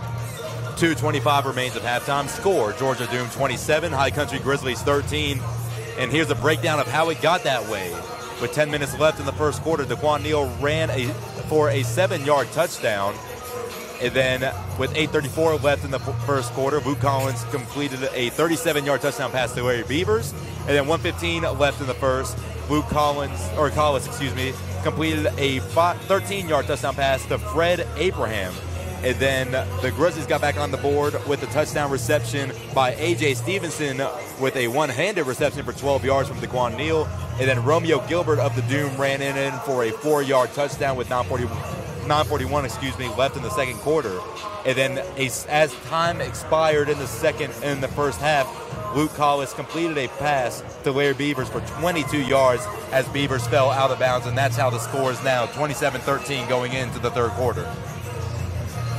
You know, Mackie, one thing I'm looking for, I think that to slow down the Doom offense, to keep them from putting more points on the board, because, you know, if the Grizzlies are going to get back into this one, the first thing they have to do is keep the Doom from scoring, and that literally is going to be the first thing they have to do, as the Doom will start with the ball in this second half. I think the Grizzlies need to find a way to allow their defensive line time to get to Collis. Collis is so good about getting the ball out of his hands quickly. It's causing a little bit of trouble for the secondary because they don't really know, is he going to take that quick shot? Is he going to pump fake and be patient and allow for something to open up downfield? I think the defensive line can help out with something really simple, and that is, you know, with that first push, if they don't break through the line of scrimmage, I'm looking for them to maybe get their hands up and try to block off the passing lanes with their long arms, because with a guy who likes to take a quick drop back and get that ball out that fast in Collis, he isn't separating himself that far from the defensive line. So if you can kind of plug up those passing lanes for the short routes right away by putting your hands up, I know, you know, Sutton and Farmer, they've got to have some big paws on them as some of those big Grizzlies up front. Put those things up, man. Block Collis from being able to see his guys and get to his guys, and make it just that much harder for him to connect, because then it gives you that extra second to rush the quarterback, that extra second to make a swim move or a pull move and get through that offensive line, and then that helps the secondary play a little better and make some plays on the deep end. It kind of all is like, how can you help the secondary because they're struggling? Well, you can help them with the defensive line play, and how? I think it's by trying to plug up those quick passing lanes to buy them a little time to rush the quarterback, because he's not such a mobile guy who can get away.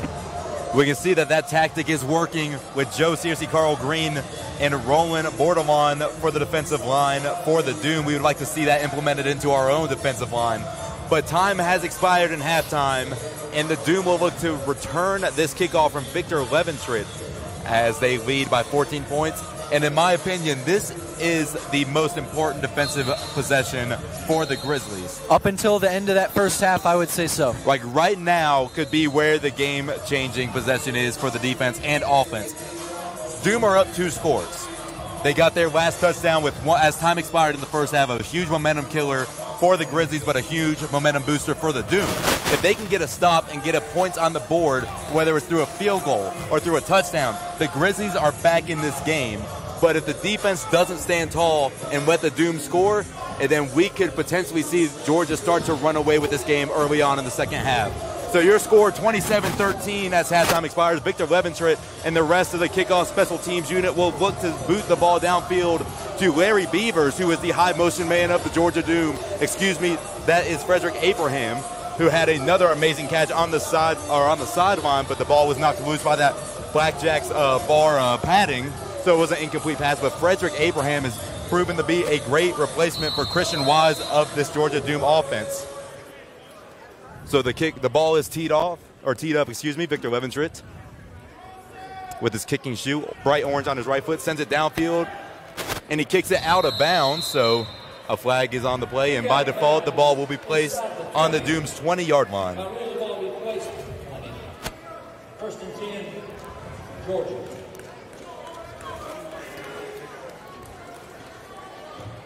And as that defensive unit takes the field, Quentin Tucker absent from the secondary. I know he'll get some reps in the second half, but he did struggle a little bit closing out that first half.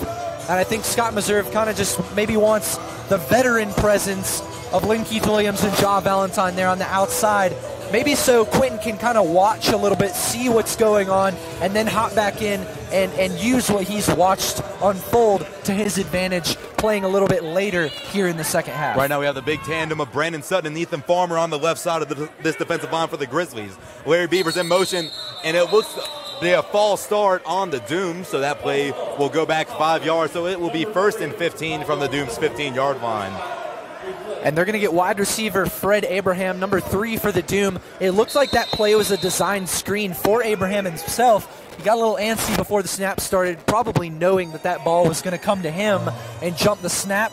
Good call there by the official. That'll back the ball up 5 for a 1st and 15. Antoine Cuts, Frederick Abraham all on the near side. Larry Beavers will be in motion on the far side.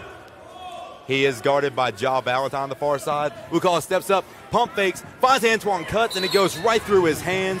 Tavius Otis on the coverage along with Gerard Holloman to the right. And some of the pass drops that have hurt the Grizzlies today, you end up seeing that on the Doom side here, kind of bailing out that defense a little bit as the Doom will reset for a 2nd and 15 as Quentin Tucker already is put back on the field. I said they might hold him off for him to kind of watch a little bit. I think Coach Meserve, with that coverage breakdown there, already a little upset with the unit that was working, is going to give Quentin an opportunity to come back and redeem himself a little bit here in the second half as he's immediately matched up with one of the best receivers on this offense in Abraham across from himself. Keith Williams, Tavius Otis, and Quentin Tucker is your secondary for the Grizzlies. Lucas drops back, quick throw to Beavers in the open field. He turns around, he gets a first down and pushed out of bounds by Tavius Otis.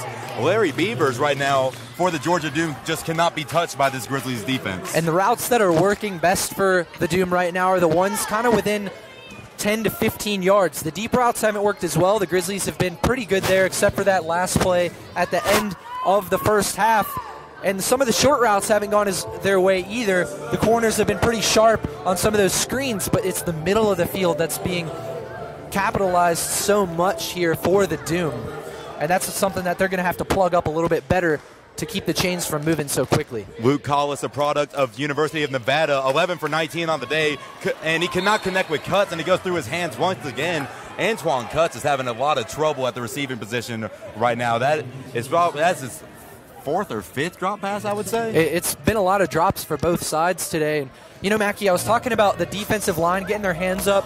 Watch this next play. If this happens to be kind of the thing that we've seen from the Doom mostly today, and that's, you know, a quick drop back with a quick read and a quick throw by Collis, notice how if the defensive line were to throw their hands up on this play, how it might impact the throwing lanes for Collis getting the ball to his receivers. I feel like you might see where that could help this Grizzlies defensive line. 2nd and 10 from the Doom, or Grizzlies 15. Beavers in motion. He is open, and the throw is a little high.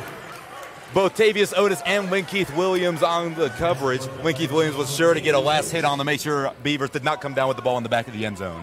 And just as I say that, Brandon Sutton throws both his hands in the air like he's on a roller coaster and kind of keeps the ball from being seen by the receiver. Sometimes it's not even what you're doing on the front end. It's what you're doing on the back end. If you, as a defensive lineman, throw your hands up, as a receiver, you can't see your quarterback anymore because there's a player in the way. That makes it that much harder to track that football as it's coming out of his hands because you don't really know until it's right in your line of sight past that defensive lineman. Great play there by Brandon Sutton to kind of throw himself in the way, like I've been saying. Right now we have a little bit of a delay in the game as Larry Beavers kind of knocked the back padding of the end zone off when he was hit. And right now, you talk about Brandon Sutton, the nose tackle for the Grizzlies. Only played 15 snaps last game, had 3.5 sacks. This is only his 2nd game since March 17th, where he was injured in the first possession of the 3rd quarter against the Richmond Rough Riders, where the Grizzlies lost 34-19 right here in the Grizzlies Den at Holmes Convocation Center. Score 27-13. Doom lead the Grizzlies 11-15 left in the 3rd quarter.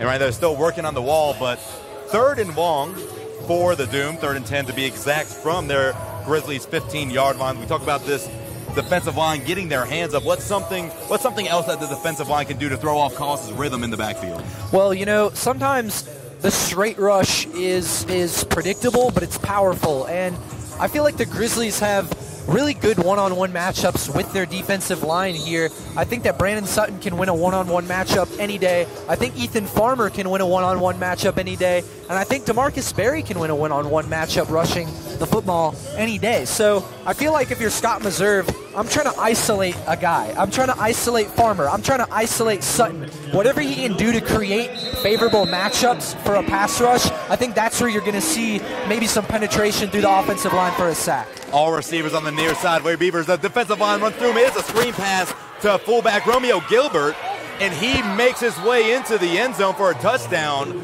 And there was a clear holding on Gerard Holloman that was not called. You can see that Holmes Convocation Center is not happy with that. It was clear all the way from us over here on the other side of the field. That is unbelievable to me. I mean, I feel like for the most part there have been a couple calls missed here and there in this game that haven't been too bad. But Mackey, I think every person in attendance here at Holmes today just saw that holding call. You saw it. I saw it. I have my jaw open right now at the fact that there isn't a yellow flag down on that field. But the chains advanced. The refs obviously didn't see it, because if they would have, it would have been a flag, no doubt. And actually, excuse me, it was a touchdown. The refs made it a little confusing there too. And the kick's up and misses. And the Doom are up 20 here with 10:18 left on maybe a call that should have been had, but you can't look in the past. The Grizzlies give up another touchdown there. Unfortunate they didn't get the flag, but they have some ground to make up here, no doubt. Like you said, Grizzlies down by 20, 10-18 left in the third quarter. The Grizzlies have to get something going offensively, and we'll tune back in. But first, we'll take a quick break. You're watching the High Country Grizzlies play the Georgia Doom, down 20 on the High Country Grizzlies YouTube network.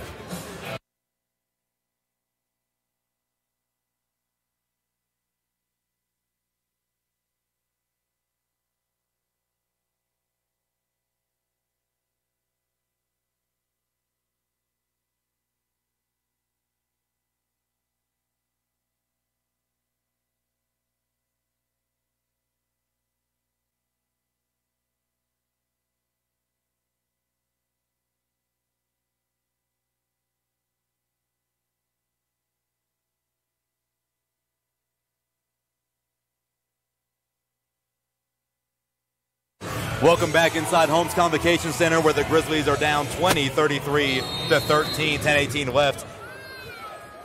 Quentin Tucker back to receive this kickoff, and it will go right to him about 3 yards deep in the end zone. He will take Ethan Farmer's pointing him left. He gets to the 15, he gets to the 20, he gets to midfield, and he is knocked out at the Doom's 22.5-yard line. Great return by Quentin Tucker. Absolutely, and Quentin Tucker last week against the Cats had 2 return attempts for 45 yards. He averaged well over 20 yards per attempt in that game. So here he is again with a return of about 28 yards, and that is fantastic stuff. I think Scott Meserve should maybe look to Tucker on a consistent basis from that returner position, as he's literally averaging up over 24 yards per return right now. QB1, Darren Daniel back into the game to start off the third quarter offensively for the Grizzlies.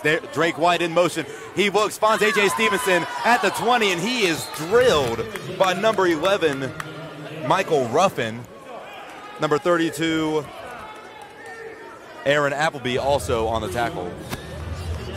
And that's a solid gain of yards there for the Grizzlies. Sometimes those short completions, they pick up yards, but you know what else that does? It establishes confidence as a receiver catching the ball, and as a quarterback throwing the ball, and as an offensive line protecting for a successful play. It's good to see the Grizzlies maybe gain a rhythm from that. About a 3-yard gain on the play. Darren Daniel looks left, finds Drake White, and the ball is overthrown. So now 3rd and 7 for the Grizzlies from the Doom's 19-yard line. And White didn't even really have a chance to go after that when that ball ends up landing about 10 yards outside of the walls. Like to maybe see him put that ball on Drake White. A little bit of defensive back pressure, though, coming from the top of that secondary. But I'd like to give your receivers a chance, Mackey. You want to give yourself the opportunity at least to maybe seek a first down. I talked to Stevenson, and he described these defensive backs as how they pass off the receivers very well, that his own defense is great, and right now they are pretty suffocating. Darren Daniel finds Trayvon Badger, and the ball is caught for a Grizzlies first down.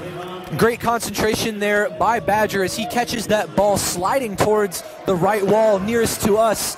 And that's a catch that does take a lot of concentration. When you know that wall's coming, when you know it's going to make contact with you, it takes a little bit of extra focus to seal that ball into your hands, something we didn't see a lot of in a great fashion in the first half. Good to see that from Badger here in the second.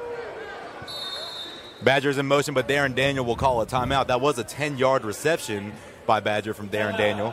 And so 8:12 left in the third quarter. Grizzlies down by 20, but they are threatening on the Doom's 9-yard line. First and goal from the 9. You're watching the High Country Grizzlies play the Georgia Doom on the High Country Grizzlies YouTube network.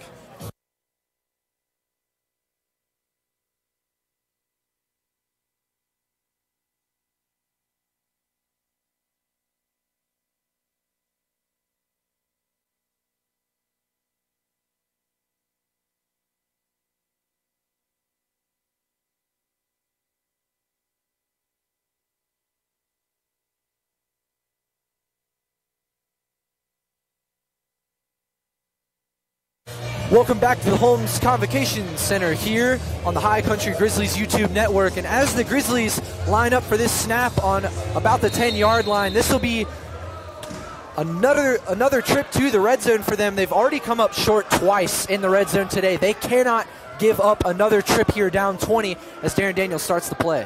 Badger in motion on receivers on the far side. He finds Badger, who is hit immediately by Rashawn Kaiser, but there is a flag on the play.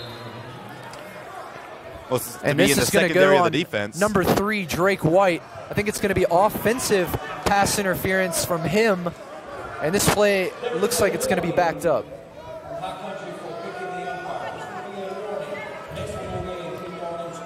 And they're actually going to get Drake White for a warning for unsportsmanlike conduct towards an official as he continues to jabber with the same official who made the call. I'd be careful if I were him for his team, but he's upset.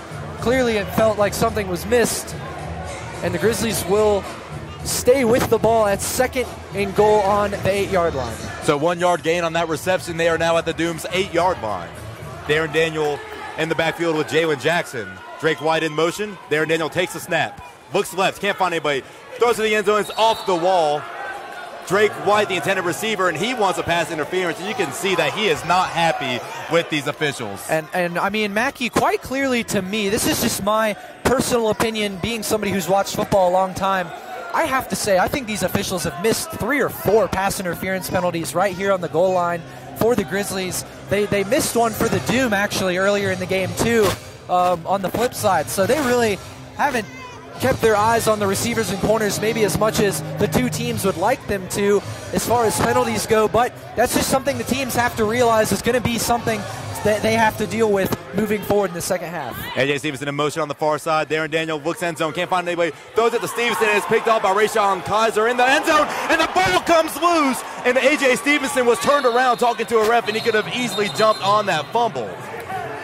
And that's a real big miscue there by A.J. Stevenson, having himself turned away towards the referee when the ball comes loose. If he'd have been in the play at all, that's a touchdown. Him picking it up with almost nobody else around. Instead, the Doom recover the ball at their own 2-yard line, and the Grizzlies come up for their 3rd time in the red zone short. Once again, the score remains 33-13 with 6:52 left, and the Grizzlies now starting to kill themselves with mental errors all over the field.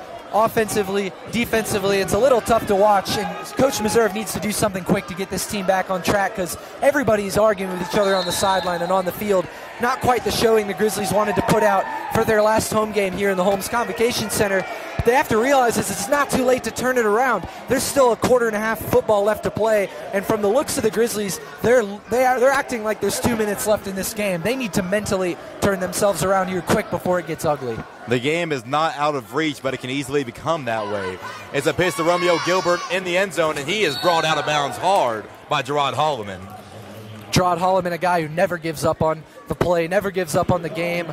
There's a couple guys on this team like that. He's absolutely one of them. Pretty much calls the entire defense for Scott Meserve out here. Make sure everybody's in check. He's had a little bit of a tough time today just with several miscues, a lot of guys not on the same page, but doing everything he can with a tough tackle there to seal off this left side of the field closest to us, keeping it at 2nd and about 7 here for the Doom. Gain of 4 on that run. Luke Hollis will be under center along with Romeo Gilbert to his left. Larry Beavers in motion on the near side, being guarded by Keith Williams. quick pass to Frederick Abraham, who gets a first down and is brought down at the 13-yard line. Quentin Tucker tripped him up there. Did well to get his hand in on the play as he was not quite near the receiver when he first got the ball, but that will still be enough for a first down as the Doom moved the chains on their own 18-yard line. Excuse me, yes, it is the 18. I don't know why I said 13. Brandon Sutton in the game along with Tobias Brown and Ethan Farmer on the defensive front. Gerard Holloman, D. Barry, linebacker core with Wayne Keith Williams, Quentin Tucker, and Xavius Otis in the secondary. Frederick Abraham in motion all the way from the 6-yard line, who calls a quick pass to Larry Beavers, and he is pushed out of bounds by Quentin Tucker. As Larry Beavers reaches for the first down marker, we'll see the signal from the referees to see if it was a first down.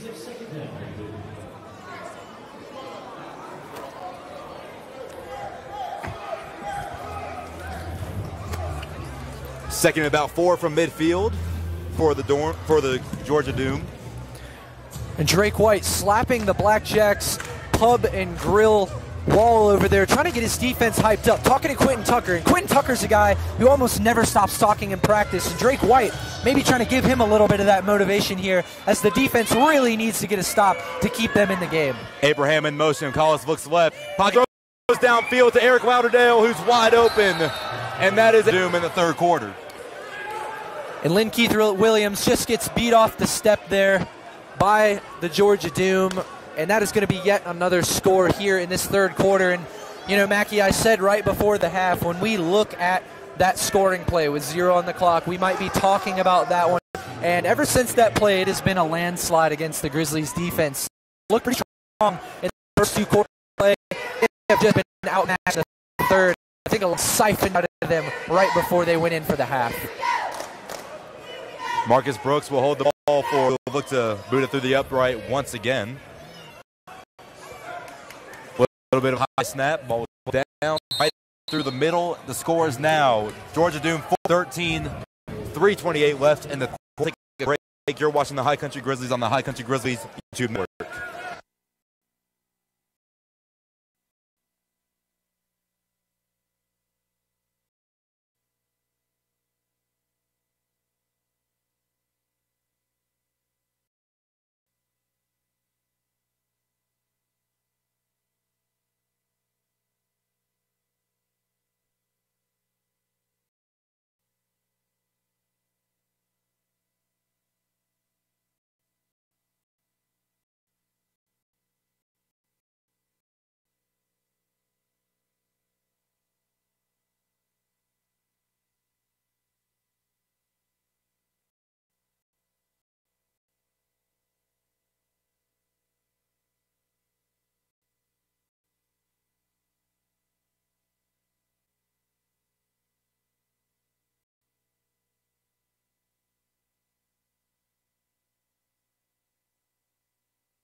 Welcome back inside Holmes Convocation Center.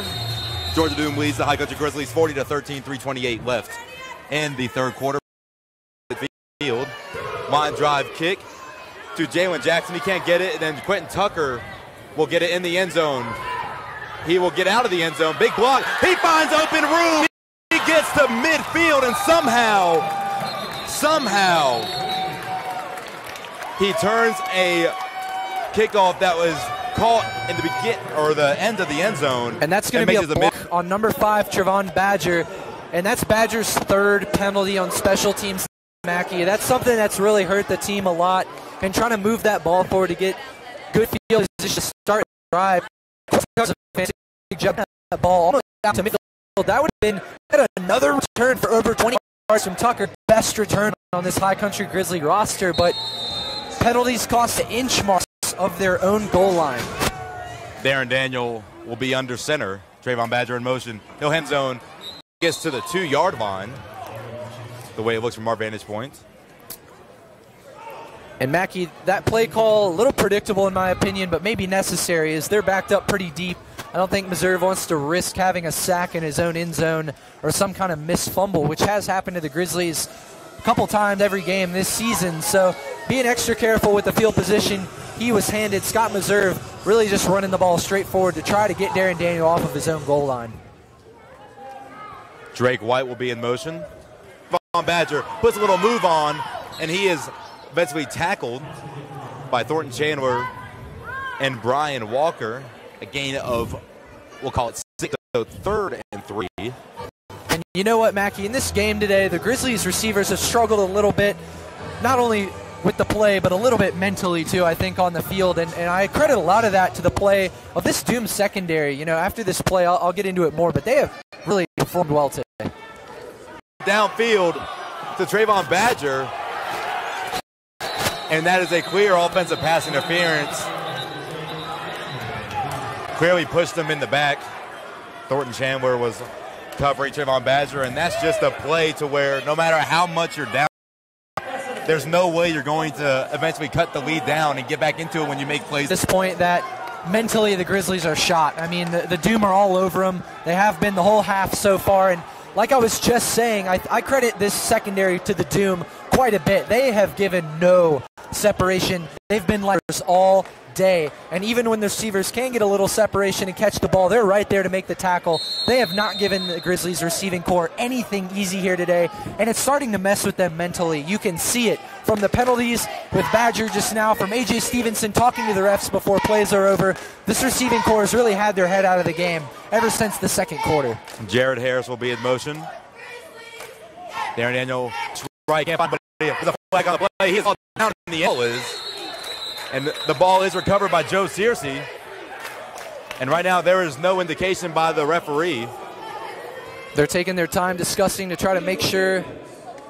And they're actually going to throw a flag on the Doom for yet another illegal defense. And that's going to really, really, really bail the Grizzlies out there. That actually would have been a touchdown had the Doom recovered that back against Darren Daniel. But the strip sack won't count on the stat sheet. The ball will move forward for the Grizzlies, and it'll be 4th and 1 from their own 9-yard line.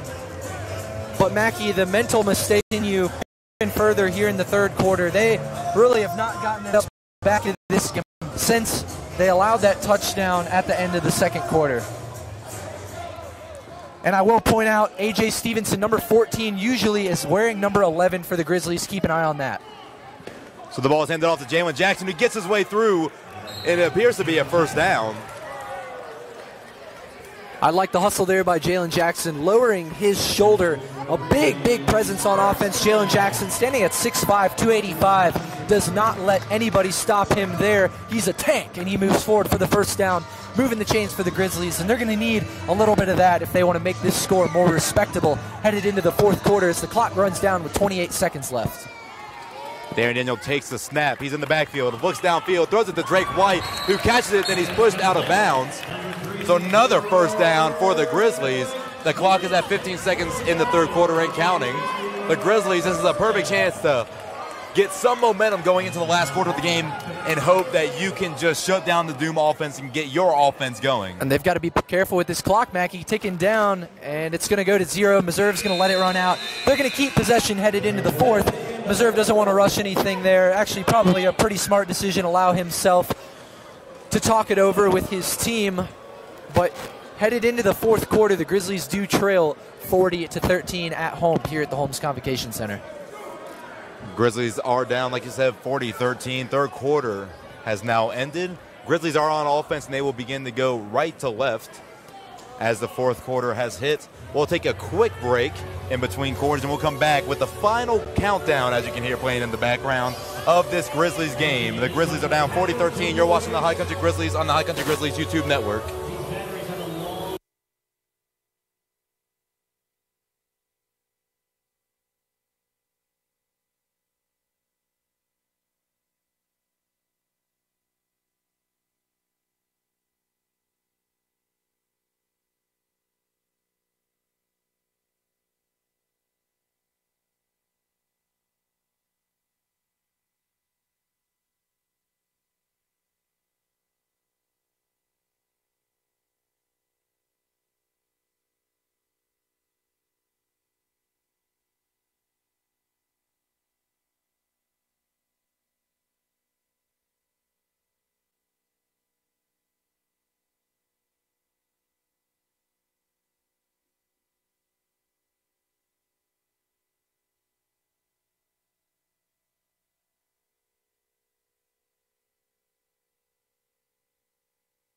Welcome back inside Holmes Convocation Center, where the Grizzlies are down 27 points. 40-13 Doom lead. Drake White's in motion. He splits his fellow receivers. Darren Daniel draws back, pocket collapse, finds Drake White, but is intercepted by Rayshon Kaiser once again. So another interception for Rayshon Kaiser on the day, and he comes up limping a little bit. You can see Drake White help him up. So Doom will regain possession on their 5-yard line. And that was a great jump there by Walker. The throw well underneath where Drake White was headed in the back left corner of that end zone. But a great job there, capitalizing on the play by Walker, and a pretty easy pick up by that throw. And the Doom will take over on their own 5-yard line. And with that turnover, the Grizzlies' hopes of winning this one slips away really just that much further. I'd like to see them their last showing in front of this crowd in 2018. Close strong, show some effort. They're not going to give up for their home fans here in their own arena. Brandon Sutton back in the middle of this defensive line. Luke Collis under. Eric Lauderdale will be in motion. Quick throw to him, and he catches and he spins off a few defenders and eventually brought down the 9-yard line. Tavius Otis came in for the insurance hit, so the ball will be placed at the 10 now. Eric Lauderdale caught that last touchdown pass for the Georgia Doom from Luke Collis. And Beavers was greeted hard there by Lynn Keith Williams. That was a punishing hit, but just late enough to where he was able to get that first down, like you said, so the chains will move for the Doom. And, you know, I just heard Coach Meserve's wife, who sits behind us every game. We hear her a lot. She's one of the loudest fans to win. And that's how I want to see the Grizzlies close this game, Mackey. That's what I'm looking for here. Play like you want to win the football game. Larry Beavers in motion, guarded by Lynn Keith Williams. The ball is down. I don't know who sees it, and Luke Collis somehow regains possession, and he's touched down by D. Barry in the backfield. And down 27, 13-20 left in the fourth quarter. I'd never say the game is out of reach. No, never. And never. And you better play like the game's never out of reach. I don't care what the scoreboard looks like. If I'm a coach, if I'm Meserve, if I'm a player here in front of my home fans in the last home game of the season, I'm playing it all tonight, because you never know if you're going to be back here at Holmes Convocation Center next year in 2019 playing for this organization, so you might as well leave it all out on the field here today. I'm with you, though, Mackey. Like you said, like the game's over, because it never is. Fred Abraham in motion. Throws to Eric Lauderdale. Lynn Keith Williams, great cover, so the pass is incomplete. See Gerard Holloman clapping his hands, showing him that was great defense by Lynn Keith. And Lynn Keith Williams was pretty much attached at the hip there with Lauderdale, giving him no room to work. And Williams almost whipped his head around in time for his third interception of the day. He held a 2 hit because he wasn't quick enough, but still, even with that fantastic coverage, like you said, by Keith Williams, playing his receiver's eyes rather than that of the quarterback, Collis. 3rd and 15 from the Doom's 10-yard line. Larry Beavers in motion. All receivers on the near side, including Lauderdale and Abraham. A throw to Larry Beavers, and he gets a first down. It's brought down by the tandem group of Tavius Otis and Quentin Tucker. Larry Beavers put the brakes on hard, and he was wide open in the middle field once again. And neither of the corners really had time to break on that route. The coverage was there. They were in zone coverage, and they were both making their way to the receiver. But like you said, Collis with such a quick release today has been able to find his guys in that zone before the Grizzlies defensive backs have been able to break on the ball. And that's just another good find there by Collis, and he has really been able to find his guys all over the field accurately all day. Collis under center. Beaver, the main motion man for this team, is in motion once again. 5-step drop back, throws all the way to the end zone to a wide open Beavers, and Tavius Otis hits him. Way to never give up on a play, Tavius, and he just saved the Grizzlies defense a touchdown. Absolutely, he did. Every Grizzly on this team needs to be walking up to Tavius Otis and giving him a high five, because that's a play that Tavius Otis actually, it wasn't even his fault that Beavers was open that bad. It was a coverage breakdown from top to bottom, and he just happens to be athletic enough to get himself in and make that play, keeping this score from getting run up even worse than it already is. And that's the mentality you have to have. Play like you want to win. Tavius Otis, to me right there, shows that he's playing like he still wants to win this football game. 10 minutes and 35 seconds remain in the game for the Grizzlies to do as much as they can to get some kind of momentum going into their last two games against the Richmond Rough Riders and the Upstate Dragons. Eric Lauderdale in motion. Will Collis, a big step back. Finds Larry Beavers in between a plethora of Grizzlies defenders. Is it a first down? And it looks like they will give it to him. You know, Mackie, one thing I'm noticing from this Doom team today that they've done so effectively on offense is, you know, their coach told us we're going to take what the defense gives us and we're going to work with that. And if you watch the Doom offense today, that's exactly what they've done. Almost every play, the Grizzlies drop Gerard Holloman into that little 5-yard box for coverage, and then they drop a corner about 10 or 12 yards deep. Well, the Doom, what do? They sneak a little slant route for the receiver right between the two. They meet him with the ball between those two, and they just take little chunks of yards here and there as they can. That kind of lulls you to sleep, and that's where they get that big shot downfield. They have taken what they've been given. Collis looks left, finds Abraham. Great defense by Tavius Otis. Once again, Tavius Otis is not giving up on this game, and that's what we like to see from the Grizzlies defense. I respect that so much from Tavius Otis. Yet another great play on the ball there, and that's one where if you're not playing the ball, if you're playing the receiver, that's probably a reception. He did the same thing about 2 or 3 plays before saving a touchdown. Tavius Otis is so good at not necessarily playing the receiver who's about to catch the ball and putting the hit on him, but rather playing the ball, making it tougher for that receiver to go up and catch it. When you play the ball, you give yourself a chance to knock it loose and cause a little disruption, and Tavius Otis showing he is one of the elite defensive backs on this team in doing so. Larry Beavers in motion as the play clock runs down. They get the ball off, a quick throw to Abraham. He jukes out D-Berry, and is eventually brought down by Tavius Otis. He is all over the place for this Grizzlies defense on this possession. And once again, you talk about taking what the Grizzlies give you. That's another zone coverage scheme that they just find a little short curl route in. Clearly a quick design play like they've been running all day, but that's the thing. Meserve plays a lot of zone defense with these guys. He's played a lot of zone today, and what makes that pretty accessible for Collis and the rest of this offense is when you're taking what the defense gives you and they're playing zone, all you have to do is find the gaps in that zone. The Doom have done a really good job of that today, having their receivers kind of just sit in the space. Collis making good reads. The offensive line's played good. All around great offensive performance from the Doom. 3rd and 5 from the 9. He looks end zone.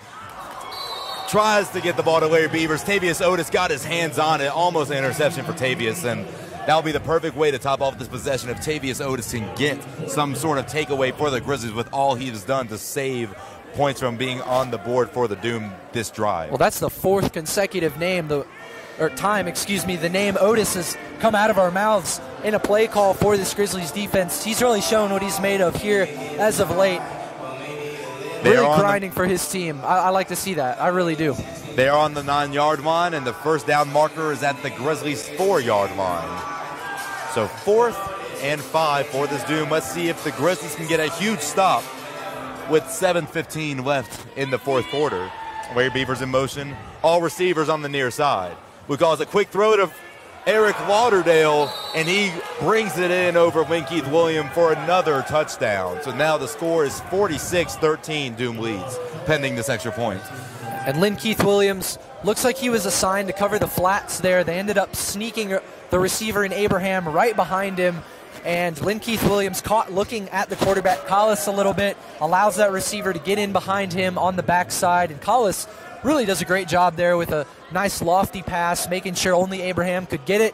Finds the end zone yet again, and pending the extra point, like you said, Mackie, we're looking at a 46-13 lead here with 6:30 left, ticking down in the 4th quarter as the kicker gets set for the Doom.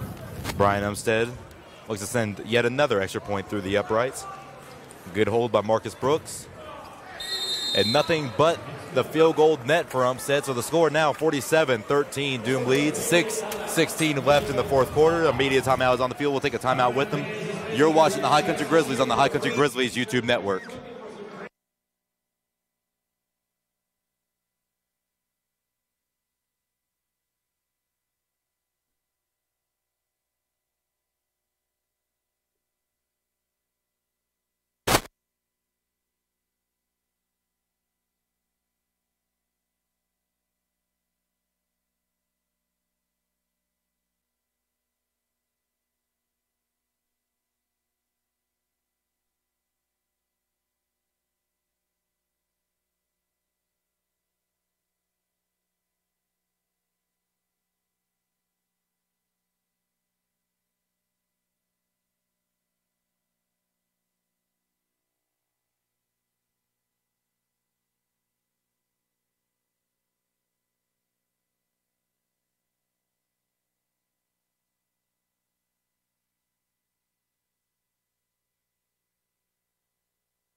Welcome back inside Holmes Convocation Center. Brian Upstead looks to send it downfield to Quentin Tucker, the lone return man, standing on the 5-yard line. Tucker's had a fantastic game as a return man today. 3 back for 20-plus, 1 called back because of a penalty, but he will pick it up here. Another line drive kick gets in the very back of the end zone. Quentin Tucker, ooh, hit hard, and is eventually brought down around the 7-yard line.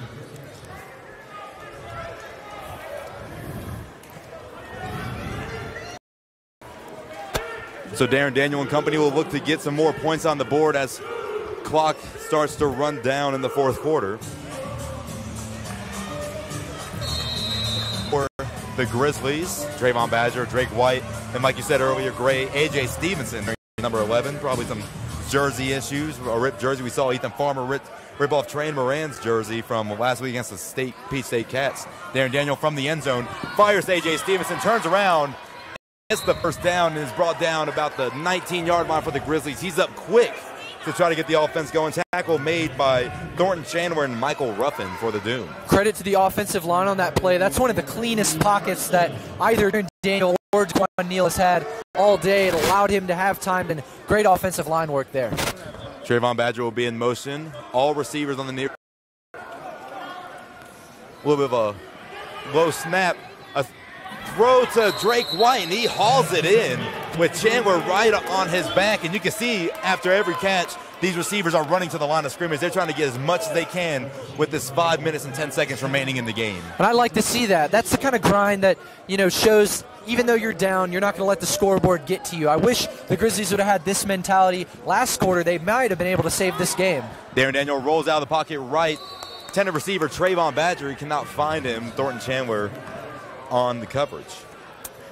And where that play ended up being a little bit unsuccessful was Darren Daniel had 2 receivers making their breaks to the left, but then rolls out right. Throwing back across the field is a big no-no for quarterbacks, especially in this league where the field is a lot smaller. So that really limited Darren to either throw it to Trevon under pretty thick coverage or throw it away. Good decision, I think, there to just kind of let it loft out of bounds. Badger, left side. Darren Daniels rockets it to Trayvon Badger, but it's picked off. I think that's Walker on the play there, picking it off. And Darren really just threw it straight into his hands. I'm not even sure if he saw Walker between himself and the receiver, because that one hits Walker almost dead in the square forehead. And he's able to make the catch there and take the ball about 10, 15 yards upfield for a Doom first down.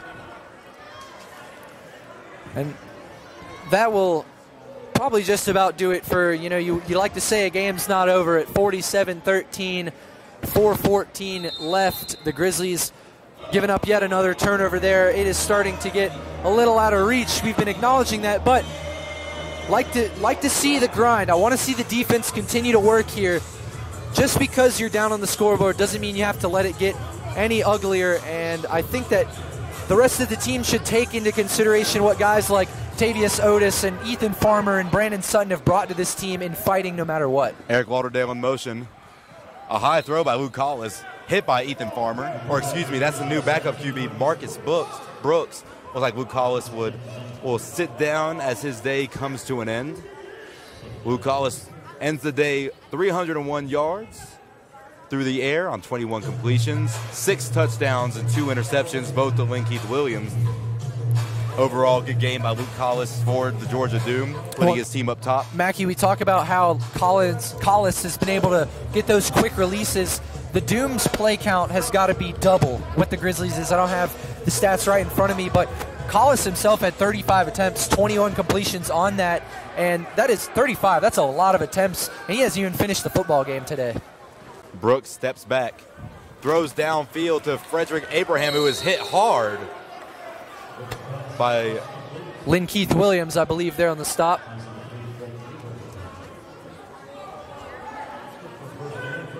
Ja Valentine, Tavius Otis, and Linkeith Williams make up your defensive backfield, with D. Barry, Gerard Holloman remaining the only linebackers for the Grizzlies. Tobias Brown, Ethan Farmer on the defensive line. Eric Lauderdale will be in motion once again. Marcus Brooks under center with Romeo Gilbert to his left. Brooks looks right. A high pass deflected right into the hands of Larry Beaver, who catches on the goal line, but is brought down by Linkeith Williams. So great defense by Job Valentine. Just Larry Beavers was at the right place at the right time. And Larry Beavers had his head on a swivel. He wasn't even facing the same direction as the ball when Valentine tipped it, but he whipped his head around, got the catch, and then probably even more of a heads-up play by Linkeith Williams to be ready there for the tackle. That's a play defensively when you see Job Valentine get a hand on that ball, you could give up on really quickly thinking it's over. Great job there by Williams to stay with the play and make sure that nothing came out of that. The Grizzlies will hold up here at 2nd and goal. Ball on the half-yard line for the Doom. Larry Beavers in motion. Abraham, Lauderdale, and Beavers is all on the left side. It's a QB sneak, and Marcus Brooks will fall his way into the end zone for another touchdown for the Georgia Doom. Marcus Brooks standing at 6'2", 230 on a QB sneak. That's going to be pretty tough to stop on your own inch mark, especially when, from a rushing standpoint, if the two linebackers don't get in there quick on those goal line stands, you actually have a mismatch with 4 down linemen versus 3 down defensive linemen. So the linebackers weren't able to shoot the gaps quite quick enough to stop Marcus from sneaking into the end zone, and that'll be another score, like you said, Mackey, for the Doom on that QB sneak. A 1-minute warning, so it will be a media timeout. We'll take the timeout with them. 1 minute remaining in the game. The Grizzlies are down 40. You're watching the High Country Grizzlies on the High Country Grizzlies YouTube network.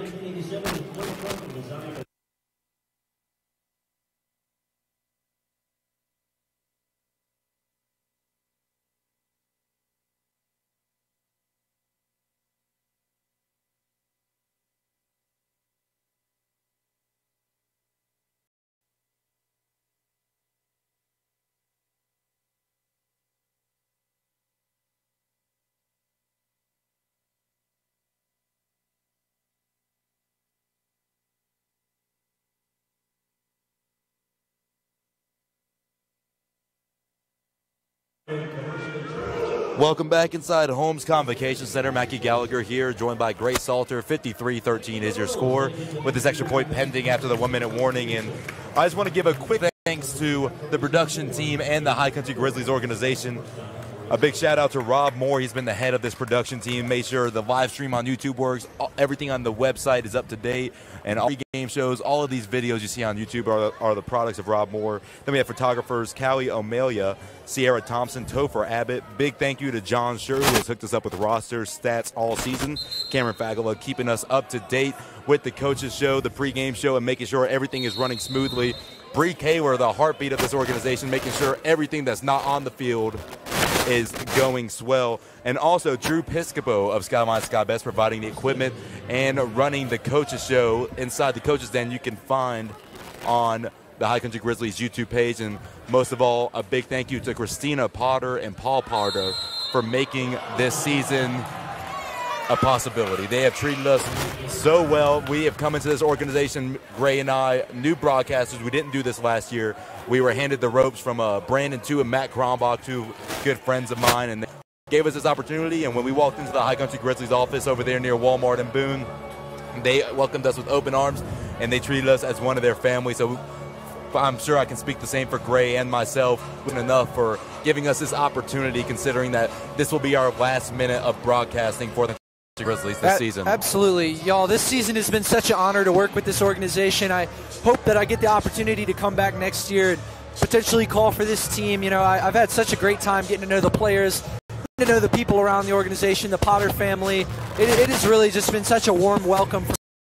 So much fun doing this for this organization. And along with every name that you said, I really want to highlight too, and that is Rob Moore. Thank you so much to Rob Moore for everything he's done. He's helped me out in different ways, like you said, with all the stuff. And John Scher, who sits there always getting me rosters, getting me stats, helping me out. Anything I need, John gets it for me. John Scher for the Grizzlies organization. As the kickoff is hit and picked up by Jalen Jackson. Jalen still on his feet. Brought down by number 9 for the Doom, Eric Lauderdale. And the Grizzlies will start with the ball up on the 20-yard line. Thanks for letting me take a little bit of the play-by-play there. Mackie, I was kind of just moving on from my spiel and took over, but you deserve it, Gray. You yeah, did maybe a great job give me a shot season. to do some play-by-play before we wrap up our last broadcast here at the Holmes Convocation Center. Now, just because Mackie and I are done with broadcast does not mean the Grizzlies are done with their season. They still have 2 away games that you should tune into if you're a High Country Grizzlies fan, but it is the last game at home, meaning it is our High Country Grizzlies on the High Country Grizzlies YouTube network.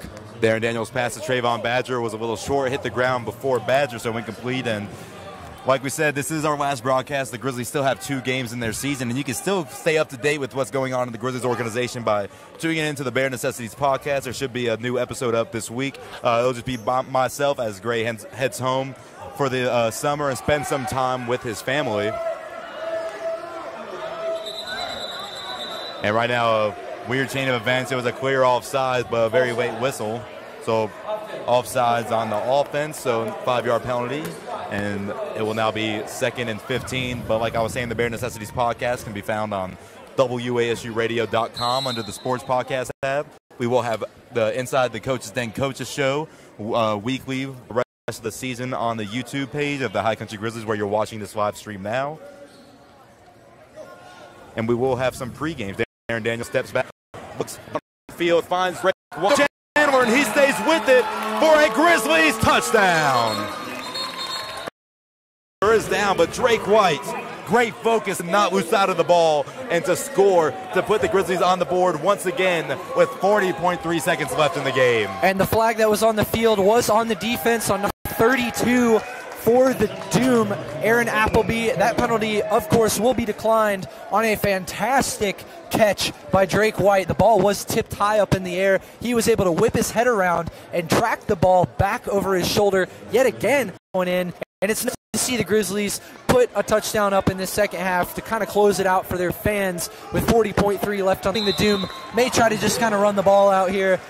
Like to see that last second hustle from the Grizzlies, no matter where up on. Levin Tritt, 53-20, 38.7 seconds left in the final home game of the season. We'll take another quick break. You're watching the High Country Grizzlies and the Georgia Doom on the High Country Grizzlies YouTube network.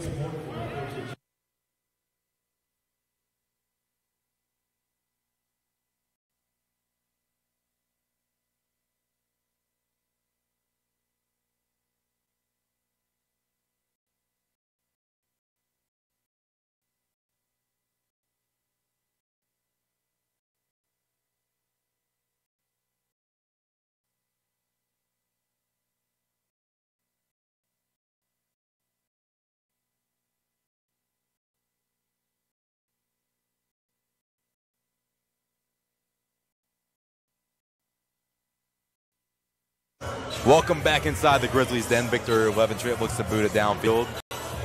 38.7 seconds. The Grizzlies are down by 33 points. Onside squib kick, I would say. It reaches Larry Beavers at the 12-yard line. And he hard by Akua Young. Akua Young doing a great job making sure Larry Beavers gets nothing on the kick return. And Akua Young, a name we haven't called today, but shout out to that name. Akua Young. I love the hustle. I've said it a couple to close out, but with 53-20 posted up on the scoreboard, 32.2 left in the quarter. It's just the kind of thing you want to see to close the season here at home for the Grizzlies. I know the fans like to see. I could hear Coach Scott Meserve's wife behind me saying, "Yeah, go Kua. You know that's the kind of play we need." She's absolutely right. That's the kind of play we need. It helps your momentum going into the next game. I know it's a 33-point deficit, but you can show yourself there's still a little bit of light here at the end of you can carry the game as well. Lucas promotes a quick throw to Eric Lauderdale, and he gets past the line of scrimmage defense mix along with Quentin Tucker. Quentin Tucker looks low. And I actually saw Quentin Tucker, the kickoff, holding the same leg. So Tucker also maybe getting a little banged up here with injuries. It's 0 here at the Holmes Convocation Center. Last home game for the Grizzlies team. The final score, 53-20. Grizzlies definitely didn't close the first half the way they wanted to. Certainly didn't come out in the third the way they wanted to. Closed much stronger than they opened the second half. The score at that point was at a deficit where there wasn't much to be said for coming back in this one. But I like the way they finished. I like the hustle that they finished with, and you know, a lot of chatter also between players of the same team for the gritty of that in the fourth quarter. I like to see the guys, you know, realize we're all a team. If I make a mistake, that means the team made a mistake. You know, we all take accountability for each other. And as the Grizzlies are such a team and such a family and such a tight-knit group, to watch them kind of get at each other, it was a little saddening. But to see them kind of dial that back and get the reins back, especially with 2 more games on the road to close it, it was nice to see them kind of bring that team and that family aspect back in, close the quarter of play. Final score, Georgia High Country Grizzlies 20, as the final home game of the season comes to an end. The Grizzlies had 3 touchdowns, hard run from Daquan Neal. The other one was a 12-yard pass from Daquan Neal to A.J. Stevenson. And then final one, just with 40 seconds left of the fourth quarter, a 24-yard touchdown pass for a deflection by Thornton Chandler and keep up focus to eventually come down with the ball in the end zone for a touchdown. Here are the final stat breakdown of the year, I should say. At the day, 183 yards total off. Doom had 320 yards.